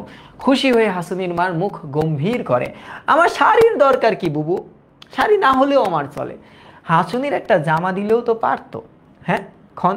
আচ্ছা, এটা ওই যে ওই লাইনের মতো, মানে লেখকেরা যেমন মাসি পিসি মানিক বন্দ্যোপাধ্যায় লিখছে না, মাঝখানে গুটিসুটি মেরে বসে আছে একটা বউ, গায়ে জামা আছে। তা আমরা কি কেউ বলছি বউয়ের গা একদম উলঙ্গ অবস্থায় আছে? এগুলো দুষ্টু রাইটিং করার কি দরকার? এটা আমার প্রশ্ন। এবার দেখো কি বলতেছে, আমার শাড়ির দরকার। আচ্ছা এটা তো গেল। হঠাৎ কি হয়, রহিমা কিছু বলে না, কিচ্ছু বলে না। অন্যদিন হলে কথা বলুক আর না বলুক অন্তত হাসতো, রহিমা এখন হাসতেছে না। না হাসার কারণ এরকম হতে পারে যে তার জামাই এখন হাসুনির মার দিকে নজর টজর দিছে, এরকম কারণ হইতে পারে। দেখো এবার একটু দেখো, হ্যাঁ এবার একটু দেখো। পৌষের শীত, প্রান্তর থেকে ঠান্ডা হাওয়া এসে হাড় কাঁপায়। গভীর রাতে রহিমা আর হাসুনির মা ধান সিদ্ধ করে, খড়কুটো দিয়ে আগুন জ্বালিয়েছে, আলোকিত হয়েছে সারা উঠানটা। ওপারে আকাশটা অন্ধকার, গনগনে আগুনের শিখা, গনগনে আগুনের শিখা যেন কালো আকাশে গিয়ে ছয়, মানে ধোঁয়াটা উঠতেছে। ওধারে ধোঁয়া হয়, শব্দ হয় ভাপের, মানে আওয়াজ হচ্ছে যেন শত সহস্র সাপ কি দেয়, শীষ দেয়। আচ্ছা, শেষ রাতের দিকে মজিদ ঘর থেকে একবার বের হয়ে আসে। খড়ের আগুনে উজ্জ্বল আলো লেপাঝোকা সাদা উঠানটা ঈষৎ লালচে হয়ে প্রতিফলিত হয়ে ঝকঝক করে। এই জায়গায় কিন্তু মজিদ একটু দুষ্টামি করে। দেখো মজিদ কিন্তু সে একটা দুষ্টু। সে ঈষৎ লালচে উঠানের পশ্চাতে, পেছনে, কোথায়, পেছনে, দেখো কি পরিমাণ লুচ্চামি করবে। পেছনে দেখে হাসুনির মাকে, তার পরনে বেগুনি শাড়িটা। দেখো কিন্তু ও ধরো হাসুনির মা কাজ করতেছে, ও তাকায় আছে। ওই যে একটা মিউজিক আছে না, ওই যে, আরে এই মিমটা ভাইরাল হয়েছে না ইন্ডিয়ার, ওই যে চালতি ফিরতি কি জানি একটা মিম আছে না, একটা সাউন্ড হয়, ওরকম একটা সাউন্ড হিসেবে বল, ব্যাকগ্রাউন্ড মিউজিকটা ওরকম চলতেছে। হ্যাঁ এবার কি বলতেছে দেখো, যে আলোটা সাদা মসৃণ উঠানকে শুভ্রতায় উজ্জ্বল করে তুলেছে, সে আলোই তেমনি তার উন্মুক্ত গলা, গলাটা তো খোলা, হ্যাঁ শাড়ি পরে আছে, গলাটা তো ফাঁকা, কাঁধের খানিকটা অংশ আর বাহু উজ্জ্বল করে তুলেছে। এই যে কাঁধের অংশটা আর তার বাহুটা, এটা দেখা যাইতেছে। মজিদ এই জিনিসটা দেখতে আছে, হ্যাঁ এই জিনিসটা দেখতেছে। তাহলে বলো মজিদ কি দুষ্টু? দুষ্টু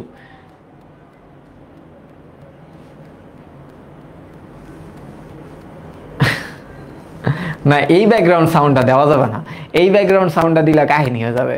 এবার দেখো, আচ্ছা হ্যাঁ উজ্জ্বল করে তুলেছে, তার মানে এই দুষ্টু মজিদের দুষ্টু মিষ্টি কাহিনীগুলো বুঝতে পারতেছো তো?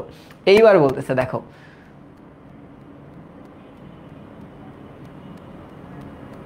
আচ্ছা হ্যাঁ এবার দেখো, কিছুক্ষণ পর ঘরে গিয়ে বিছানায় শুয়ে পড়ে, আশফাস করতে থাকে। আয় হায় রে কি দেখলাম আমি, হ্যাঁ এরকম আশফাস করতে থাকে। উঠান থেকে শীষের আওয়াজ এসে বেড়ায়, গায়ে শিরশির করে, তাই শোনে আর আশফাস করে মজিদ। তারই মধ্যে কখন দ্রুততর ঘনতর হয়ে ওঠে মুহূর্তগুলা। বুঝো, হ্যাঁ বুঝো কি হলো। আচ্ছা এরপরের ঘটনাটা কি দেখো, এক সময় মজিদ আবার বেরিয়ে আসে। এই দুষ্টু আছে কিন্তু ও আবার বেরিয়েছে। এসে কিছুক্ষণ আগে হাসুনির মায়ের উজ্জ্বল বাহু কাঁধ গলার জন্য যে রহিমাকে সে লক্ষ্য করেনি, সে রহিমাকেই ডাকে। দেখো ও কিন্তু রহিমাও কিন্তু পাশে ছিল, কিন্তু রহিমার দিকেও নজরই পড়েনি। কার দিকে নজর পড়ছে? ওই বাহুর দিকে এবং কাঁধের দিকে নজর দিয়ে এসে ভুলেই গেছে রহিমা যে পাশে আছে। সে এইবার আবার ফিরে এসে এবার রহিমাকে ডাকছে। কি বলতেছে? এসে কিছুক্ষণ আগে, আচ্ছা ডাকতেছে, ডাকের স্বরে প্রভুত্ব, দুনিয়ায় তার চাইতে এই মুহূর্তে অধিকতর শক্তিশালী, অধিকতর ক্ষমতাবান আর কেউ নেই যেন। খড়কুটো, আচ্ছা আলোর জন্য ওপারে আকাশ তেমনই অন্ধকার, সীমাহীন সে আকাশ এখন কালো আবরণে সীমাবদ্ধ। মানুষের দুনিয়া আর খোদার দুনিয়া আলাদা হয়ে গেছে। রহিমা ঘরে এলে মজিদ বলে, পাটা একটু টিপা দিবা। ও একটু পা টিপে দিতে বলতেছে, ঠিক আছে? ও তো খুবই দুষ্টু, খুবই দুষ্টু।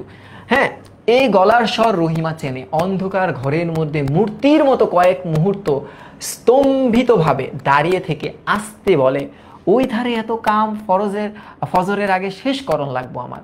রহিমাও পাত্তা দিতেছে না। থো তোমার কাজ, মসজিদ গর্জে ওঠে, আরে দূর তোমার কাজ, তুমি এখন আমার সেবা করো।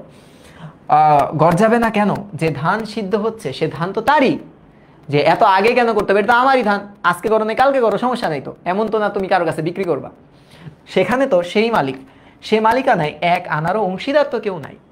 রহিমার দেহ ভরা ধানের গন্ধ। কিসের গন্ধ? ধানের গন্ধ, ঠিক আছে? সুনুর বাপ এটি কি টাইপ খরচ ভাই। এবার কি বলতেছে দেখো, যেন জমি ফসল ধরেছে। আরো কাহিনী আছে এর জন্য। তোমরা যখন রিডিং পড়তে চাইছিলা না, মানে আমাকে পড়াইতে বলছিলা, এটা আমি প্রথমত পড়াইতে চাই নাই, কিন্তু পরে ভাবলাম এটা যদি আমি না পড়াই দেই লাইন বাই লাইন, এই আজীবনেও এটা পড়বা না। কিন্তু তুমি তোমাদের বাবা মা কিংবা তোমাদের সিনিয়র কাউকে জিজ্ঞেস করো, তারা কিন্তু তাদের লাইফে এইটা পড়ে আসছে, এটা তাদের সিলেবাসে থাকুক বা না থাকুক। এই মজা, এইগুলাই মজা, বিনোদন। আচ্ছা, যেন জমির ফসল ধরেছে, বুকে ঝুঁকে ঝুঁকে সে পা টেপে, ওকে তাকিয়ে তাকিয়ে মজিদ দেখে আর ধানের গন্ধ শোকে, শীতের রাতে ভারী হয়ে নাকে লাগে সে গন্ধ। ঠিক আছে, ওই যে তোমার হচ্ছে অ্যাড দেয় না টিভিতে, টিভিতে অ্যাড দেয় না যে নায়িকা তোমার হচ্ছে সাবান, লাখ সাবান দিয়ে গোসল করছে, নায়ক তো গন্ধেই একদম অজ্ঞান হয়ে গেছে, আর এদিকে আমাদের রহিমা হচ্ছে ধানের গন্ধ তার গা দিয়ে বেরোইতেছে। এবার দেখো, ঠিক আছে, মজিদ হচ্ছে পীর না, মজিদ পীর না, মজিদ হচ্ছে সেবক। এবার আসো, অন্ধকারে সাপের মতো চকচক করতেছে মজিদের চোখ, মনে অস্থিরতা কাটে না। একটু আগে আয় হায় আমি কি দেখছি, ও অস্থির হয়ে গেছে। কাউকে সে জানাতে চায় কি কোনো কথা, তবে জানানোর পথে বৃহৎ বাধার দেওয়াল বলে এই রাত্রি, এই মুহূর্ত অন্ধকার আকাশের তলে অসীম ক্ষমাশীল প্রভু অস্থির অস্থির করে, দেওয়াল ভেদ করে সূক্ষ্ম ঘোরালো পন্থার সন্ধান করতে গিয়ে অধীর হয়ে পড়ে। তখন পশ্চিম আকাশে শুকতারা জলজল করতেছে, মানে ভোর হবে এমন একটা অবস্থা। উঠানে আগুন নিভে এসেছে, উত্তর থেকে জোর ঠান্ডা হাওয়া বইতে শুরু করেছে। রহিমা ফিরে এসে মুখ তুলে চায় না। হাসুনির মা দাঁতে চিবিয়ে দেখছিল ধান সিদ্ধ হয়েছে কিনা, সেও তাকায় না রহিমার দিকে। কথা বলতে গিয়ে মুখে কথা বাঁধে। আচ্ছা, এখানে একটা কাহিনী হবে দেখো। তারপর পূব আকাশ হইতে স্বপ্নের মতো ক্ষীণ শ্লথ, শ্লথ মানে হচ্ছে ধীর, হ্যাঁ, ধীর গতির আলো এসে রাতের অন্ধকার কাটিয়ে দেয়, অন্ধকার কাটিয়ে দেয়। তখন হঠাৎ ওরা দুজন চমকে ওঠে। মজিদ কখন ওঠে? ফজরের নামাজ পড়তে শুরু করেছে। হালকা মধুর কণ্ঠ গ্রীষ্ম প্রত্যুষের ঝিরঝির হাওয়া মতো ভেসে আসে। ওরা তাকায় পরস্পরের দিকে। নতুন একটি দিন শুরু হয়েছে। খোদার নাম নিয়ে তার নাম উচ্চারণে সংকোচ কাটে, মানে খোদার নাম উচ্চারণে সংকোচটা কাটে যে নতুন দিন শুরু হয়ে গেছে। লোকদের সে যাই বলুক, বতর দিনে মজিদ কিন্তু ভুলে যায় গ্রামের অভিনয়ে তার কোন পালা। মাজারের পাশে গত বছর ওঠানো টিন আর বেড়ার ঘর, মগরার পর মগরা ধানে ভরে উঠেছে। মাজার জিয়ারত করতে এসে লোকেরা চেয়ে চেয়ে দেখে তার ধান। এটা কেন দেখে? কারণ লোকেরা লোকেরা ভাবে, হ্যাঁ, কত কত সচ্ছল, কত সচ্ছল এই মজিদ, হ্যাঁ, তার লাইফটা কত ল্যাভিশ হয়ে গেছে। মজিদ একটু পর আরো একটা বিয়ে করবে, গভীর বিয়ে করছে দুইটা, আবার হাসুনির মার দিকে খারাপ দৃষ্টিতে তাকায়, দুষ্টু।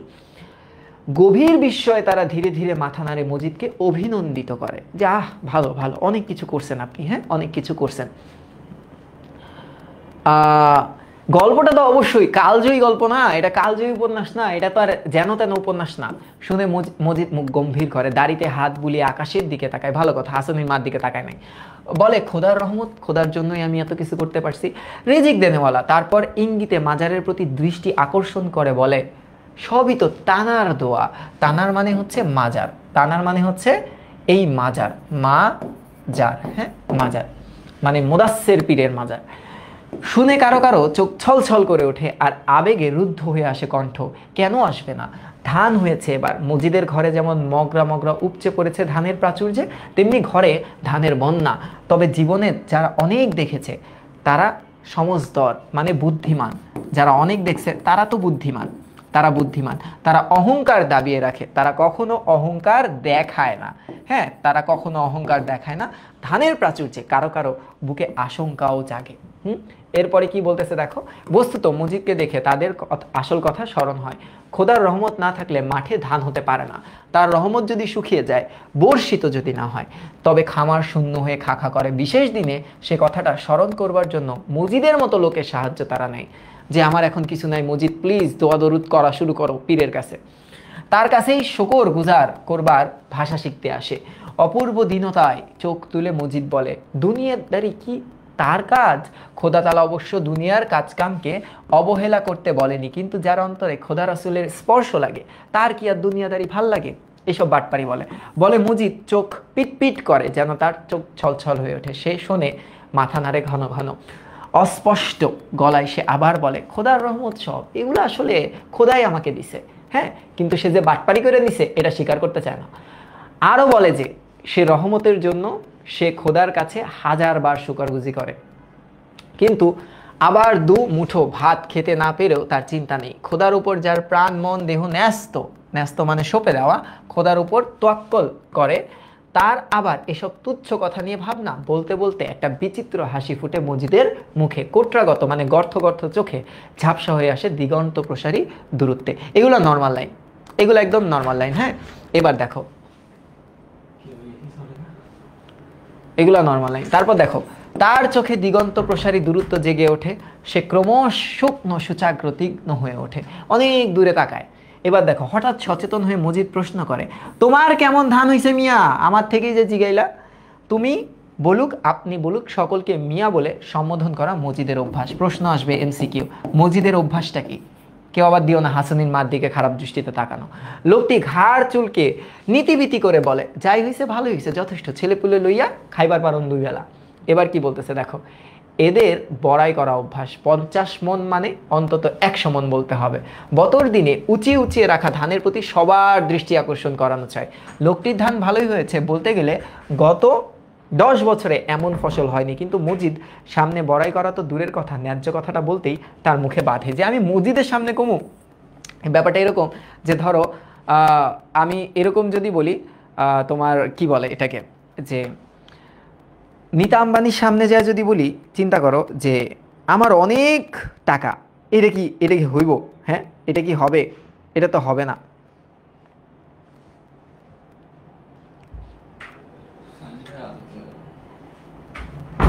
আচ্ছা, এবার দেখো মগরা কি, মগরা মানে অনেক। এবার দেখো, তাছাড়া খোদার কালাম না জানা মানুষ জানা মানুষের লোকের সামনে কেমন যেন গুলিয়ে যায়। কি কথা বললে কি কথা হবে, সতর্ক থাকে সবসময়। মানুষেরা মজিদের সামনে এসব কথা বলে না। কথার কথা কয় মজিদ, তাই উত্তরের প্রতি লক্ষ্য থাকে না। তার অন্তরে ক্রমশ যে আগুন জ্বলে উঠছে তারই শিখার অনুভব করে সে উত্তাপ ভালোই লাগে। লোকটি অবশেষে উঠে দাঁড়ায়, তবে যাবার আগে হঠাৎ এমন একটা কথা বলে যে মজিদ দাঁড়িয়েছিল সেখানে বৃক্ষের মতো দাঁড়িয়ে থাকে অনেকক্ষণ। এইবার দেখো একটা কাহিনী বলতেছে। কি কাহিনী? এবং যে আগুন জ্বলে উঠেছিল অন্তরে তা মুহূর্তেই নির্বাপিত হয়, আরও জ্বলে ওঠে। সংক্ষেপে ব্যাপারটি হলো এই যে গৃহস্থদের গোলায় গোলায় যখন ধান ভরে ওঠে, দেশময় আবার পীরদের সফর শুরু হয়। কারণ কি বলতো, পীরেরা সব সময় ধন সম্পদ আছে এমন জায়গায় দেখবা পীরেরা গেছে। এমন জায়গায় কি হয়, এমন জায়গায় তারা যায়। কেন যায় বলতো? কারণ সেখানে খুব ভালো ব্যবসা করা যায়। হ্যাঁ, এই কথাটা বলছে। এই সময় খাতির যত্নটা হয়, মানুষের মেজাজটাও খোলাসা থাকে। যেমন আকাল পরে সেবার অতি ভক্ত মুরিদদের ঘরে দুদিন গা ঢেলে থাকতে ভরসা হয় না পীর সাহেবদের। কিন্তু যখন খারাপ অবস্থা থাকে তখন কিন্তু কোনো ভক্তের বাসায় কোনো পীর আসে না, টাকা পয়সা থাকে তখনই থাকে। এবার একটু আসো, এখনই শেষ হয়ে যাবে পড়াটা, দেখো এখনই শেষ। এই যে দেখো, কয়েকদিন হলো 3 গ্রাম পরে এক পীর সাহেব আসছে গ্রামে। এই যে দেখো ফাইটিংটা শুরু, এবার কিন্তু ফাইটিং শুরু। হ্যাঁ,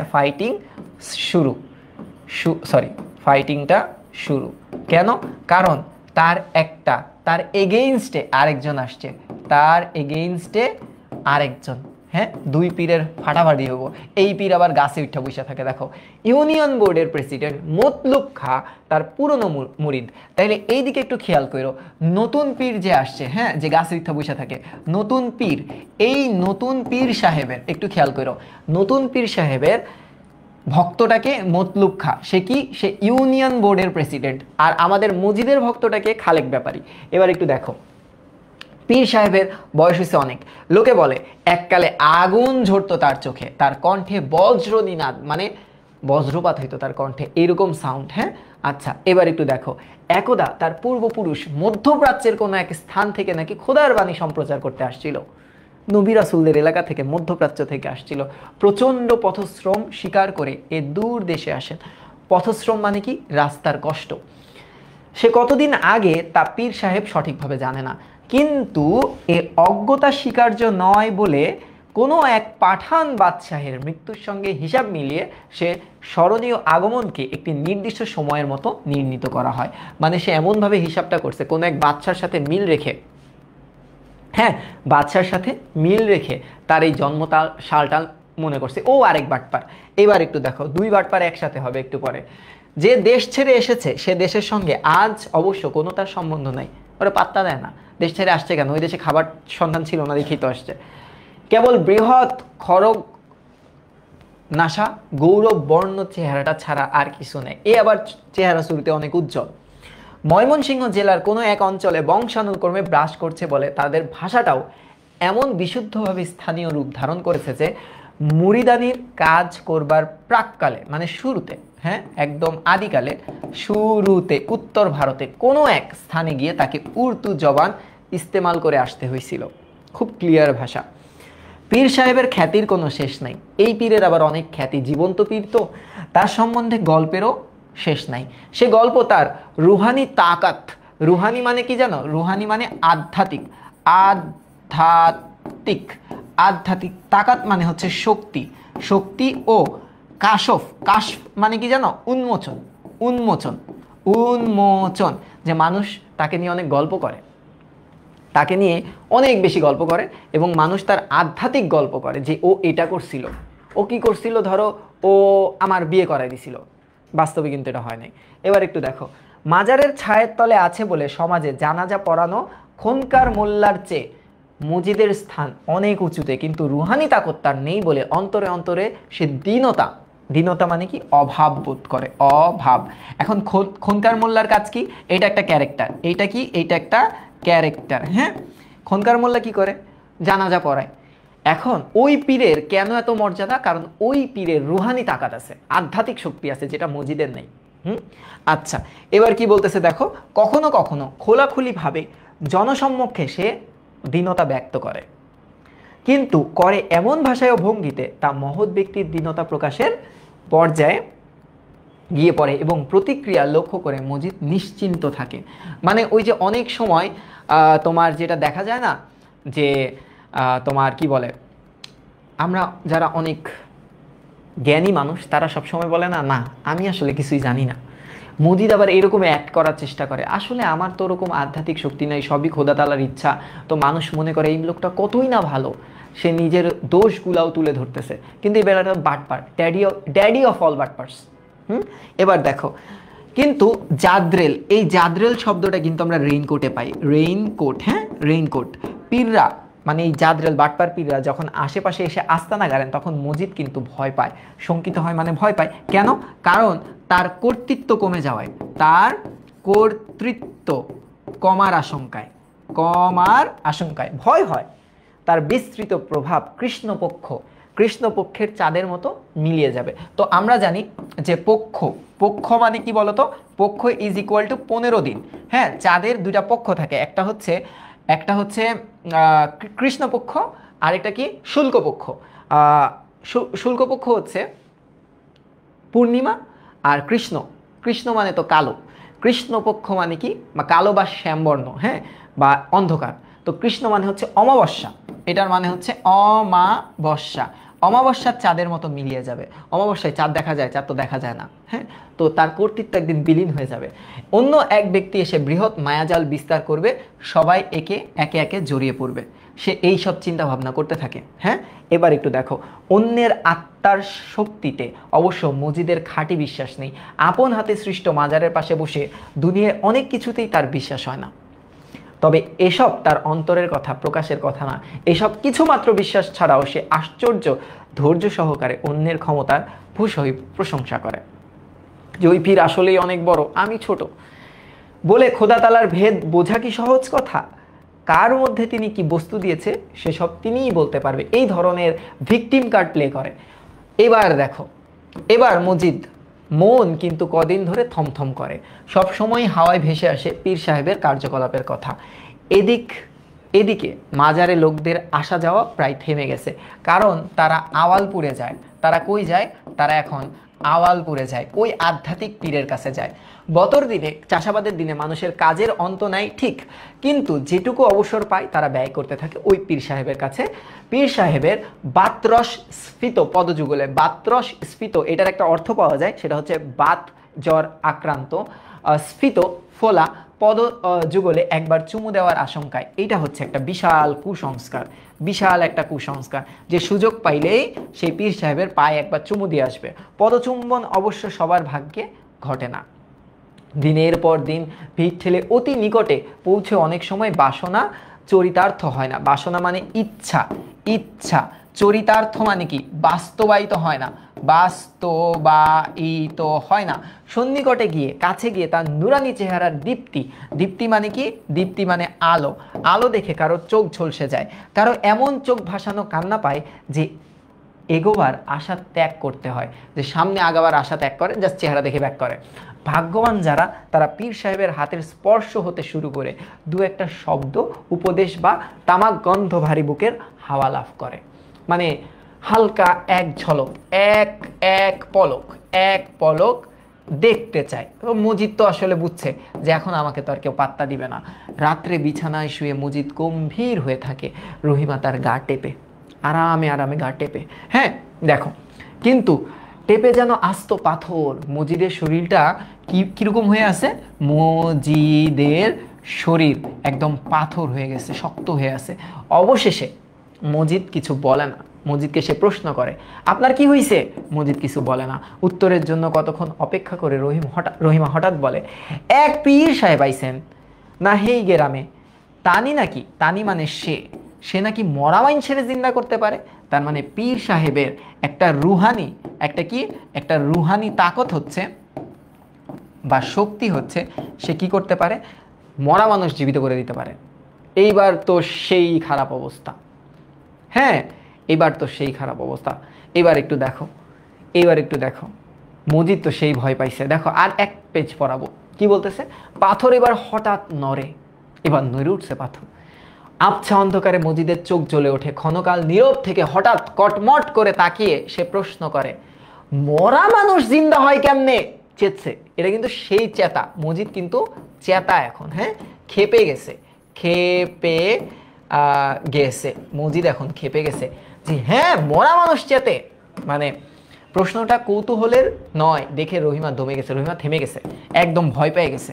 তারপর আর কোনো কথা হয় না। একসময় রহিমা পাশে শুয়ে আলগোছে, মানে কি নীরবে ঘুমিয়ে পড়ে, নীরবে ঘুমিয়ে পড়ে। মজিদ তো ঘুমায় না, আর ঘুম হারাম। সে বুঝেছে ব্যাপারটা অনেক দূরে এগিয়ে গেছে, এবার আমার আরেকটা বিয়ে করতে হবে। কিরে হাফসা, তুই ই বিয়েতে? কিরে তোর অ্যাড দিছে এরা? আচ্ছা ভালো কথা, তুই অ্যাড হয়েছিস, তুই ই বিয়েতে কি করিস? এই হাফসা কিন্তু আমাদের এসএসসির স্টুডেন্ট, এবং হাফসা বলতে পারি আমরা সব থেকে লংগেস্ট স্টুডেন্ট আমার, বিশেষ করে। এটার কারণ হচ্ছে ও আমার একদম শুরুর বিবিআই কোর্সে ছিল, তারপর ইবিআই কোর্সে ছিল, এখন এফআরসি কোর্সে আছে, এখন আবার ইবিআইতে আসছে। হাফসা এটা তোদের ইবিআই না, কিন্তু তুই আসলি কেমনে? তুই কোর্সটা কেন কিনছিস? আমারে বলতি, আমি অ্যাড দিয়ে দিতাম। আচ্ছা, কারণ ওর আসলে প্রাপ্ত, এই কোর্সটা ওর একটা প্রাপ্ত, সেই শুরু থেকে আছে, আমাদের খুব হেল্প করছে এই মেয়েটা। এবার একটু দেখো, এবার কিছু একটা না করলে নয়। আজ অপরাহ্নে সে দেখেছে মতিগঞ্জের সড়কটা দিয়ে দলে দলে লোকটা চলেছে উত্তরের দিকে। কেন? কারণ সে পীরকে দেখতে, হ্যাঁ, পীরের দেখা পেতে, পীরের দেখা পেতে, পীরের দেখা পেতে। হ্যাঁ, এবার একটু দেখো, পীরের দেখা পেতে তারপরে কি হয়েছে? হ্যাঁ, মজিদ ভাবে আর ভাবে। রাত যত গভীর হয় তত আগুন হয়ে ওঠে তার মাথা। মানুষের নির্বোধ বোকামির জন্য আর অকৃতজ্ঞতার জন্য একটা মারাত্মক ক্রোধ, ঘৃণা এবং উষ্ণ, উষ্ণ মানে কি? গরম, গরম রক্ত টকবক টকবক করতে থাকে। ওই যে অগোছালো স্বপ্ন, ওর নাম হচ্ছে অগোছালো স্বপ্ন। আচ্ছা, সে ছটফট করে একটা নিষ্ফল ক্রোধে। ক্রোধে মানে কি? রাগে, রাগে, হ্যাঁ, রাগে। আচ্ছা, এবার কি? এক সময় ভাবে ঝালর দেওয়া শালু কাপড়ে আবৃত নকল মাজারটি এদের উপযুক্ত শিক্ষা দিতে পারে। ঠিক আছে, তাদের নিমক হারামির যথাযথ প্রতিদান মজিদ এবার একটা রিভেঞ্জ নিতে চায়। হ্যাঁ, মজিদ একটা রিভেঞ্জ নিতে চায় যে এত বড় কাহিনী, এত বড় শিক্ষা তোদেরকে আমি দিব, তোর ওই পীরের কাছে যাস, তোরা যে বোকা আমি প্রমাণ করে ছাড়বো। কিন্তু মজিদ তো এটা করবে না। ভাবে একদিন মাথায় খুন চড়ে গেলে তাদের বলে দিবে আসল কথা, বলে দিয়ে হাসবে হা হা করে। গগন বিদীর্ণ গগন বিদীর্ণ মানে কি আকাশ ভেদ করে তার হাসির আওয়াজটা চলে যাবে, ঠিক আছে। শুনে আমি তাদের বুক ভেঙে যাই, তবে তৃপ্ত হব এবং রিক্ত আমার এই রিক্ত, এই ভাঙা মনটা, এই রিক্ত বা এই ভাঙা মনটা সেদিন আমার খুশি হবে। মজিদ তার ঘর বাড়ি বিক্রি করে সরে পড়বে দুনিয়ার অন্য পথ ঘাটে। এখন তো তার কাছে টাকা পয়সা আছে। এবার কি দেখো, এবার বলতেছে এই বিচিত্র বিশাল দুনিয়ায় কি যাবার আর কোনো জায়গার অভাব আছে? অবশ্য এ ভাবনা গভীর রাতে নিজের বিছানা শুয়েই সে ভাবে। যখন মাথা শীতল হয়, ঠান্ডা হয়, নিষ্ফল ক্রোধ হতাশায় গলে যায়, তখন সে আবার গুম হয়ে থাকে। তারপর শান্ত বিক্ষুব্ধ মনে হঠাৎ একদিন চিকন বুদ্ধি, চিকন বুদ্ধি মানে কি জানো? চিকন বুদ্ধি মানে হচ্ছে চালাক, চালাক বুদ্ধি রশ্মি প্রতিফলিত হয়। কি তারপর কি হয়? গ্রীষ্ম, হ্যাঁ, তার চোখ চকচক করে ওঠে, শ্বাস দ্রুততর হয়, উত্তেজনায় আধা হয়ে বসে, অন্ধকার ভেদ করে রহিমার দিকে তাকায়। এইবার উত্তেজনা বাড়ছে না, উত্তেজনা বাড়লেই রহিমার দিকে চলে আসে, উত্তেজিত অবস্থায় রহিমার কাছে আসে কিন্তু দুষ্টু ছেলেটা। এবার দেখো পাশে সে অঘোরে ঘুমে বেচেন, ওইদিকে ঘুমে বেচেন হয়ে আছে, হ্যাঁ ওইদিকে ঘুমে বেচেন হয়ে আছে। কি দুষ্টু! এই যে এখনই শেষ করবো, একটু দাঁড়াও।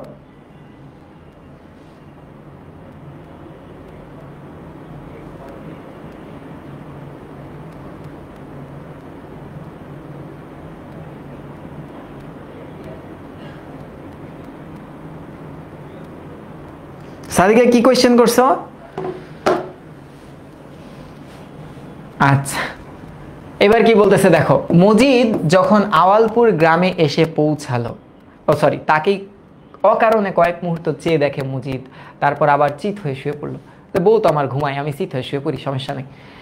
শুয়ে চোখ খোলা মৃতের মতো পড়ে থাকলো, মানে তাকায় আছে মৃত অবস্থা, এমন একটা অবস্থা। দেখো মজিদ যখন আওয়ালপুর গ্রামে পৌঁছালো তখন সূর্য হেলে পড়েছে। তার মানে সে কি? সে দেখতে আসছে, সে অবজার্ভ করতে আসছে, দেখে যে কি অবস্থা, কি অবস্থা, অবস্থা। মতলব মিয়ার বাড়ির সামনেরকার মাঠটা, ওই যে মনে আছে মতলব মিয়াটাকে, সে ইউনিয়ন বোর্ডের কি প্রেসিডেন্ট, ইউনিয়ন, এই যে এখনই শেষ হবে দেখো, ইউনিয়ন বোর্ড এর প্রেসিডেন্ট। মজার কাহিনী আছে কিন্তু, ইউনিয়ন বোর্ডের প্রেসিডেন্ট। তার মধ্যে কোথায় যে পীর সাহেব বসে আছে বোঝা মুশকিল, মানে পীর কই, মানুষের ভিড়ে দেখা যাইতেছে না, হ্যাঁ পীর মানুষের দেখা যাচ্ছে না। মজিদ বেটে মানুষ, এ কিন্তু বাইকটা, হ্যাঁ এ কিন্তু খুবই বাইকটা, হ্যাঁ বাইকটা। আচ্ছা এবার দেখো, কিন্তু কালো মাথার সমুদ্রে দৃষ্টি কেবল ব্যাহত হয়ে ফিরে আসে। কালো মাথার সমুদ্রে মানে কি? কালো মাথার সমুদ্রে মানে হচ্ছে প্রচুর মানুষ, সেখানে প্রচুর মানুষ, হ্যাঁ প্রচুর মানুষ। একজন বলল যে বটগাছ তলায় তিনি বসে আছে, পীর বটগাছের তলায় বসে আছে, তখন মাঘের শেষাশেষ। তবু জনসমুদ্রের উত্তাপে পীর সাহেবের গরম লাগতেছে বলে তার সামনে কি হইতেছে, হাতির কানের মতো মস্ত ঝালরওয়ালা, ঝালর মানে ঝুনঝুনি টাইপ পাখা নিয়ে হাওয়া করতেছে একটি লোক। কেবল সে পাখাটা থেকে নজর পড়ে, কিন্তু পীরের দিকে নজর পড়ে না। মুখ তুলে রেখে ভিড় ঠেলে এগিয়ে যেতে লাগলো মজিদ। সামনে শত শত লোক, সব বিভোর হয়ে বসে আছে, কেউ কাউকে লক্ষ্য করবার কথা না। মজিদকে চেনে এমন লোক অনেক আছে, কিন্তু কেউ মজিদের দিকে অ্যাটেনশন নাই, কিন্তু তারা কেউ আজ তাকে চেনে না। যেন বিশাল সূর্যোদয় হয়েছে, আর সে আলোর প্রদীপের আলো নিশ্চিত হয়ে আছে। পীর সাহেব আজ দফায় দফায় ওয়াজ করতেছে, একটু পর পর ওয়াজ করতেছে। হ্যাঁ এবার একটু দেখো, যখন ওয়াজ শেষ করে চিন্তায় বসে পড়েন, তখন অনেকক্ষণ ধরে তার বিশাল বপু দ্রুত পেট দ্রুত শোষণের তালে তালে ওঠানামা করে, আর শুভ্র চওড়া কপালে জমে ওঠা বিন্দু বিন্দু ঘাম খোলা মাঠের উজ্জ্বল আলোয় চকচক করতেছে। পাখা হাতে দাঁড়িয়ে থাকা লোকটি ধীরে ধীরে বাতাস করতেছে, জোরে জোরে বাতাস করতেছে। মানে পীরের অবস্থা কি? পীরের বর্তমান অবস্থা, এই পীরও কিন্তু একটা বাটপার, সে আবার গাছে উঠে পড়বে একটু পরে। দেখো এই যে লাস্ট পেজ। এ সময় পীর সাহেবের প্রধান মুরিদ, তার নাম কি ছিল? মতলুব খাঁ, হুজুরের গুণাগুণ সহজ ভাষায় ব্যাখ্যা করে দেয়। এ কথা সর্বজন বিদিত, মানে কি সবাই জানে, সবাই জানে যে সে বলে পীর সাহেব সূর্যকে ধরে রাখার ক্ষমতা রাখে।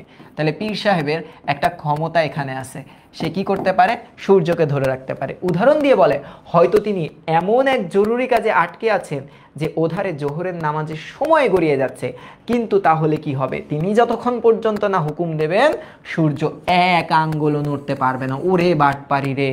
শুনে কেউ আহা আহা বলে, আবার কেউ বা ডুকরে ডুকরে কান্দে। এই কথা শুনে কেউ কান্দে, সবাই কাঁদতেছে, ওরে আল্লাহ রে, কি পীর, এটা কি পীর, আমি একটু পীরের পদচুম্বন করতে চাই।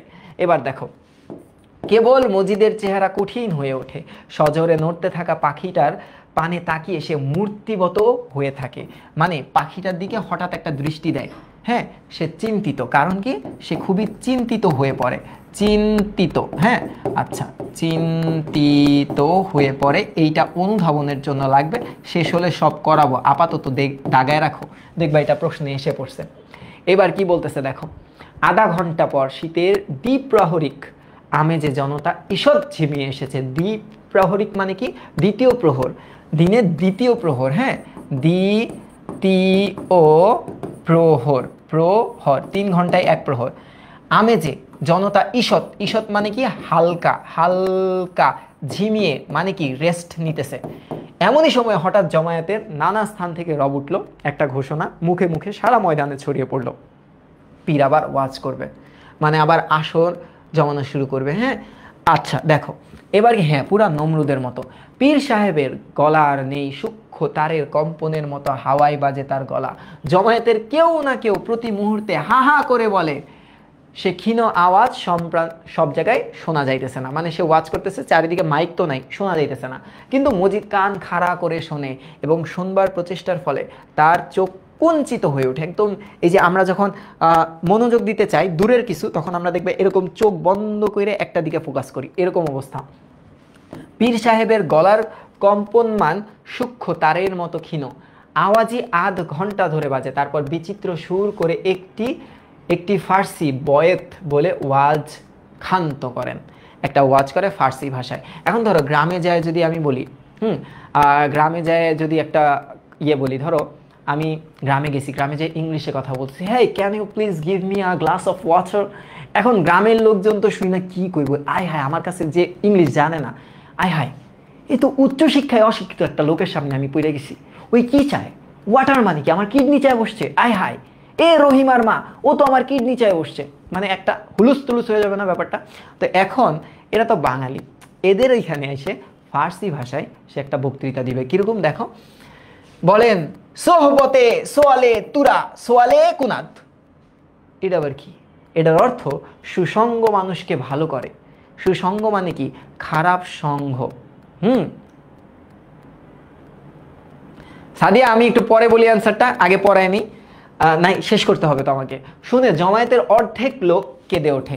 ও মা, সুসঙ্গ মানুষকে ভালো করে, এইটা শুনে মানুষ কান্দে উঠছে, মানুষ তো অর্থও জানে না, বুঝছো কিন্তু ঠেলা। তারপর কি বলতেছে, তারপর তিনি যখন বাকিটা বলেন, সোহবতে তোয়ালে তুরা তোয়ালে কুনাত, কথাটার অর্থ কুসঙ্গ তেমনই তাকে আবার খারাপ করে, তখন গোটা জামায়াতের সমস্ত সংযমের বাঁধ ভেঙে যায়। সংযম মানে কি, বাধা ভেঙে যায়, ভেঙে সকলে হাউ মাউ করে কেঁদে দেয়। এটা কান্দার কি আছে, ওই যে আমাদের এই যে বোর্ড যাদের থেকে আমরা কিনছিলাম না, তারা তো চাইনিজ, তো চাইনিজরা যখন আসছে না, ওই যে আমি একটা গল্প বলছিলাম না, যে ফাহাদ স্যার তারা জিজ্ঞেস করতেছে লাড্ডু খাবেন, তোরা মাথা ছাড়া বুঝে না, ওরা ইংলিশও বুঝে না, ওদের সাথে কথা বলতে হইলে আমাদের হচ্ছে গুগল ট্রান্সলেটরে ইংলিশটা লিখতে হয়, তখন চাইনিজ ভাষা আসে, ওরা ওইটা দেখে বুঝে। তো ফাহাদ স্যার কয় খাবেন, এ খাবি, এ লাড্ডু খাবি, বুঝে না, যখন এমন করে কয় না সরি, এরকম করতেছে, ব্যাপারটা হচ্ছে ওরকম। মানে ফাহাদ স্যার যদি আরো জোর গলায় কইতো না, কাইন্দেই দিত। এবার কি বলতেছে দেখো, বসে পড়ে পীর সাহেব পাখাওয়ালা পানে লাল হয়ে ওঠা চোখের দিকে পাখা সঞ্চালন দ্রুততর করবার জন্য ইশারা করতেছে। এমন সময় সামনের লোকেরা সব ছুটে গিয়ে পীর সাহেবকে ঘেরাও করে ফেললো। হঠাৎ পাগল হয়ে উঠেছে তারা, যে যা পারলো ধরলো। আয় হায়, কি ধরবে, কোন জায়গাটা ধরবে? আচ্ছা দেখো, কেউ ধরতেছে পা ধরছে, একটা ঠ্যাং ধরছে একজন, হ্যাঁ, কেউ ধরছে হাত, কেউ আবার হাত ধরছে, আবার কেউ আস্তিনের অংশ, আস্তিনের মানে জামার এই হাতাটা, হ্যাঁ, তার মানে আমি ধরলাম জামার হাতা ধরে টানাটানি করা শুরু করছে। তারপর ঘটলো এক কাণ্ড, হ্যাঁ, এক কাণ্ড ঘটছে, হুলুস তুলুস কাণ্ড। কি হয়েছে? মানুষের ভাবমত্ততা দেখে পীর সাহেব অভ্যস্ত, মানে ভাবমত্ততা এরকম পাগলামি দেখে পীর সাহেব বুঝে গেছে। কিন্তু আজকের ক্রন্দনরত জামায়াতের নিকটবর্তী লোকগুলো সহসা এই আক্রমণ তার বোধ আর সহ্য হইল না। যেমনে আক্রমণ করছে, হ্যাঁ, যেমনে আক্রমণ করছে, পীর সাহেব এবার লাভ দিছে। কই দিছে? এবার লাভ দিছে। তিনি হঠাৎ নিজেকে ছাড়িয়ে নিয়ে গেলেন। যুবকের সাবলীল সহজ ভঙ্গিতে মাথার উপরে গাছটার ডালে উঠে গেছে। তো অনেকে তো জিকির করতেছে, এমন এমন করে জিকির করতেছে, ঠিক আছে, ইয়াল্লাহ তাড়াতাড়ি আমার বিয়ে হয়ে যাক, তাড়াতাড়ি আমার বিয়ে হয়ে যাক, এরকম করে জিকির করতেছে। এই ফাঁকে পীর সাহেব কি করছে? বট গাছের উপরে উঠে গেছে, বুঝছো? কিন্তু এখন দেখে হাই হাই করে উঠলো পীর সাহেবের সাঙ্গপাঙ্গরা, আর তা শুনে জমায়েত হাই হাই করে উঠলো। মানে দূরের মানুষ তো বুঝতে পারতেছে না কি হইতেছে ওই জায়গায়। এখন দূরের মানুষ, এই যে কথা কিন্তু এইভাবেই ছড়ায়, ওর সাঙ্গপাঙ্গরা বলে আয় আয় পীর সাহেব কই গেছে, পীর সাহেব কই গেছে, পীর সাহেব গায়েব হয়ে গেছে, উধাও হয়ে গেছে। এটাই তার আধ্যাত্মিক শক্তি। হ্যাঁ, আচ্ছা, কি হয়েছে? তার সাঙ্গপাঙ্গরা তখন সুর করে গীত ধরলে এই মর্মে যে তাদের পীর সাহেব তো শূন্যে উঠে গেছে, এবার কি উপায়? পীর সাহেব তো উইরে গেছে, এবার কি হবে? মানে এই সব বলতেছে। দেখো, পীর সাহেব অবশ্য ডালে বসে তখন দিব্যি বাতরস ভারী পা দোলাচ্ছে, মানে সে উপরে উঠা পা দোল খাওয়াইতেছে, ইয়া এনজয়িং। এরপর কি হইতেছে দেখো, এরপরে ফাগুনের আগুনে দ্রুত বিস্তারের মতো পীর সাহেবের শূন্যে ওঠার কথা দেখতে না দেখতেই ছড়িয়ে গেল। দেখো, এই দূরের মানুষ তো আসলে বুঝেই নাই কি হয়েছে, তারই চারিদিকে ঘুটে গেল কাহিনী। এখন ধরো আমি আজকে আয়শা বললাম এরকম, ওই যে ওই কাহিনীটার মতো, অনেক দিন আগে এক রানীর একটা বাচ্চা হয়েছে, ঠিক আছে, বাচ্চাটা একটু কালো হয়েছে। তো প্রথমে সে রানীর বাচ্চার কাছে যে দেখতে আসছে, সে আয়সা আরেকজনকে বলছে, আরে রানীর বাচ্চাটা না কালো হয়েছে। পরে আরেকজন দেখতে গেছে, আরেকজন দেখে এসে কইতেছে, আরে রানীর বাচ্চাটা না একদম কুচকুচে কালো হয়েছে। পরে আরেকজনের কাছে যে কথা বলছে, আরেকজন আবার আরেকজনের কাছে যে বলছে রানীর বাচ্চা এমন কাইল্লা হয়েছে।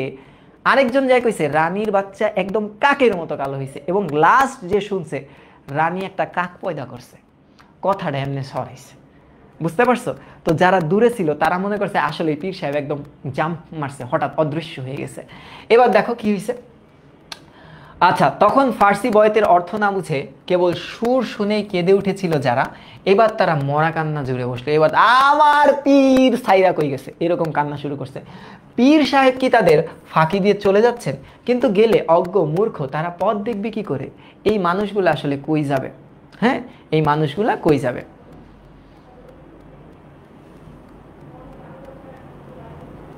কি কসরে যাওয়াত? আচ্ছা, জোয়ারি ঢেউয়ের মতো সম্মুখে ভেঙে এলো জনস্রোত। সব জনস্রোত এবার সামনের দিকে চলে আসছে। কি হবে এখন, কি হবে? রানী একটা কাউয়া পয়দা করছে, ব্যাপারটা কেমন, এইসব দেখার জন্য। হয় এবার দেখো, অনেক মরা কান্না ও আকুতি বিকুতির পর পীর সাহেব বৃক্ষ ডাল হতে অবশেষে অবতরণ করলেন। এবার পীর সাহেব কি করছে? নিচে জাম করছে।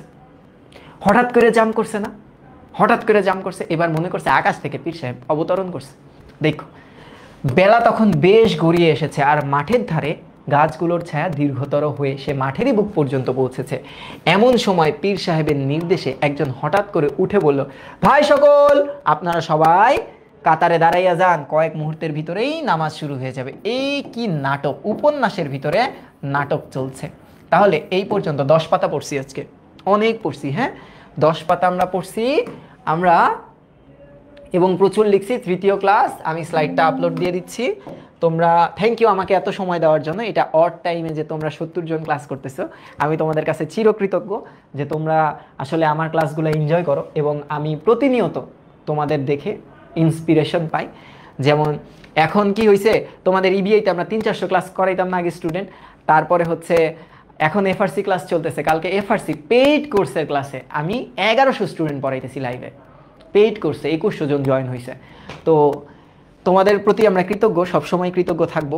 এই যে 3টা ক্লাস নিছি, উপন্যাসের line by line, part 1, part 2, part 3, ইনশাল্লাহ আরও 4-5টা ক্লাস লাগবে।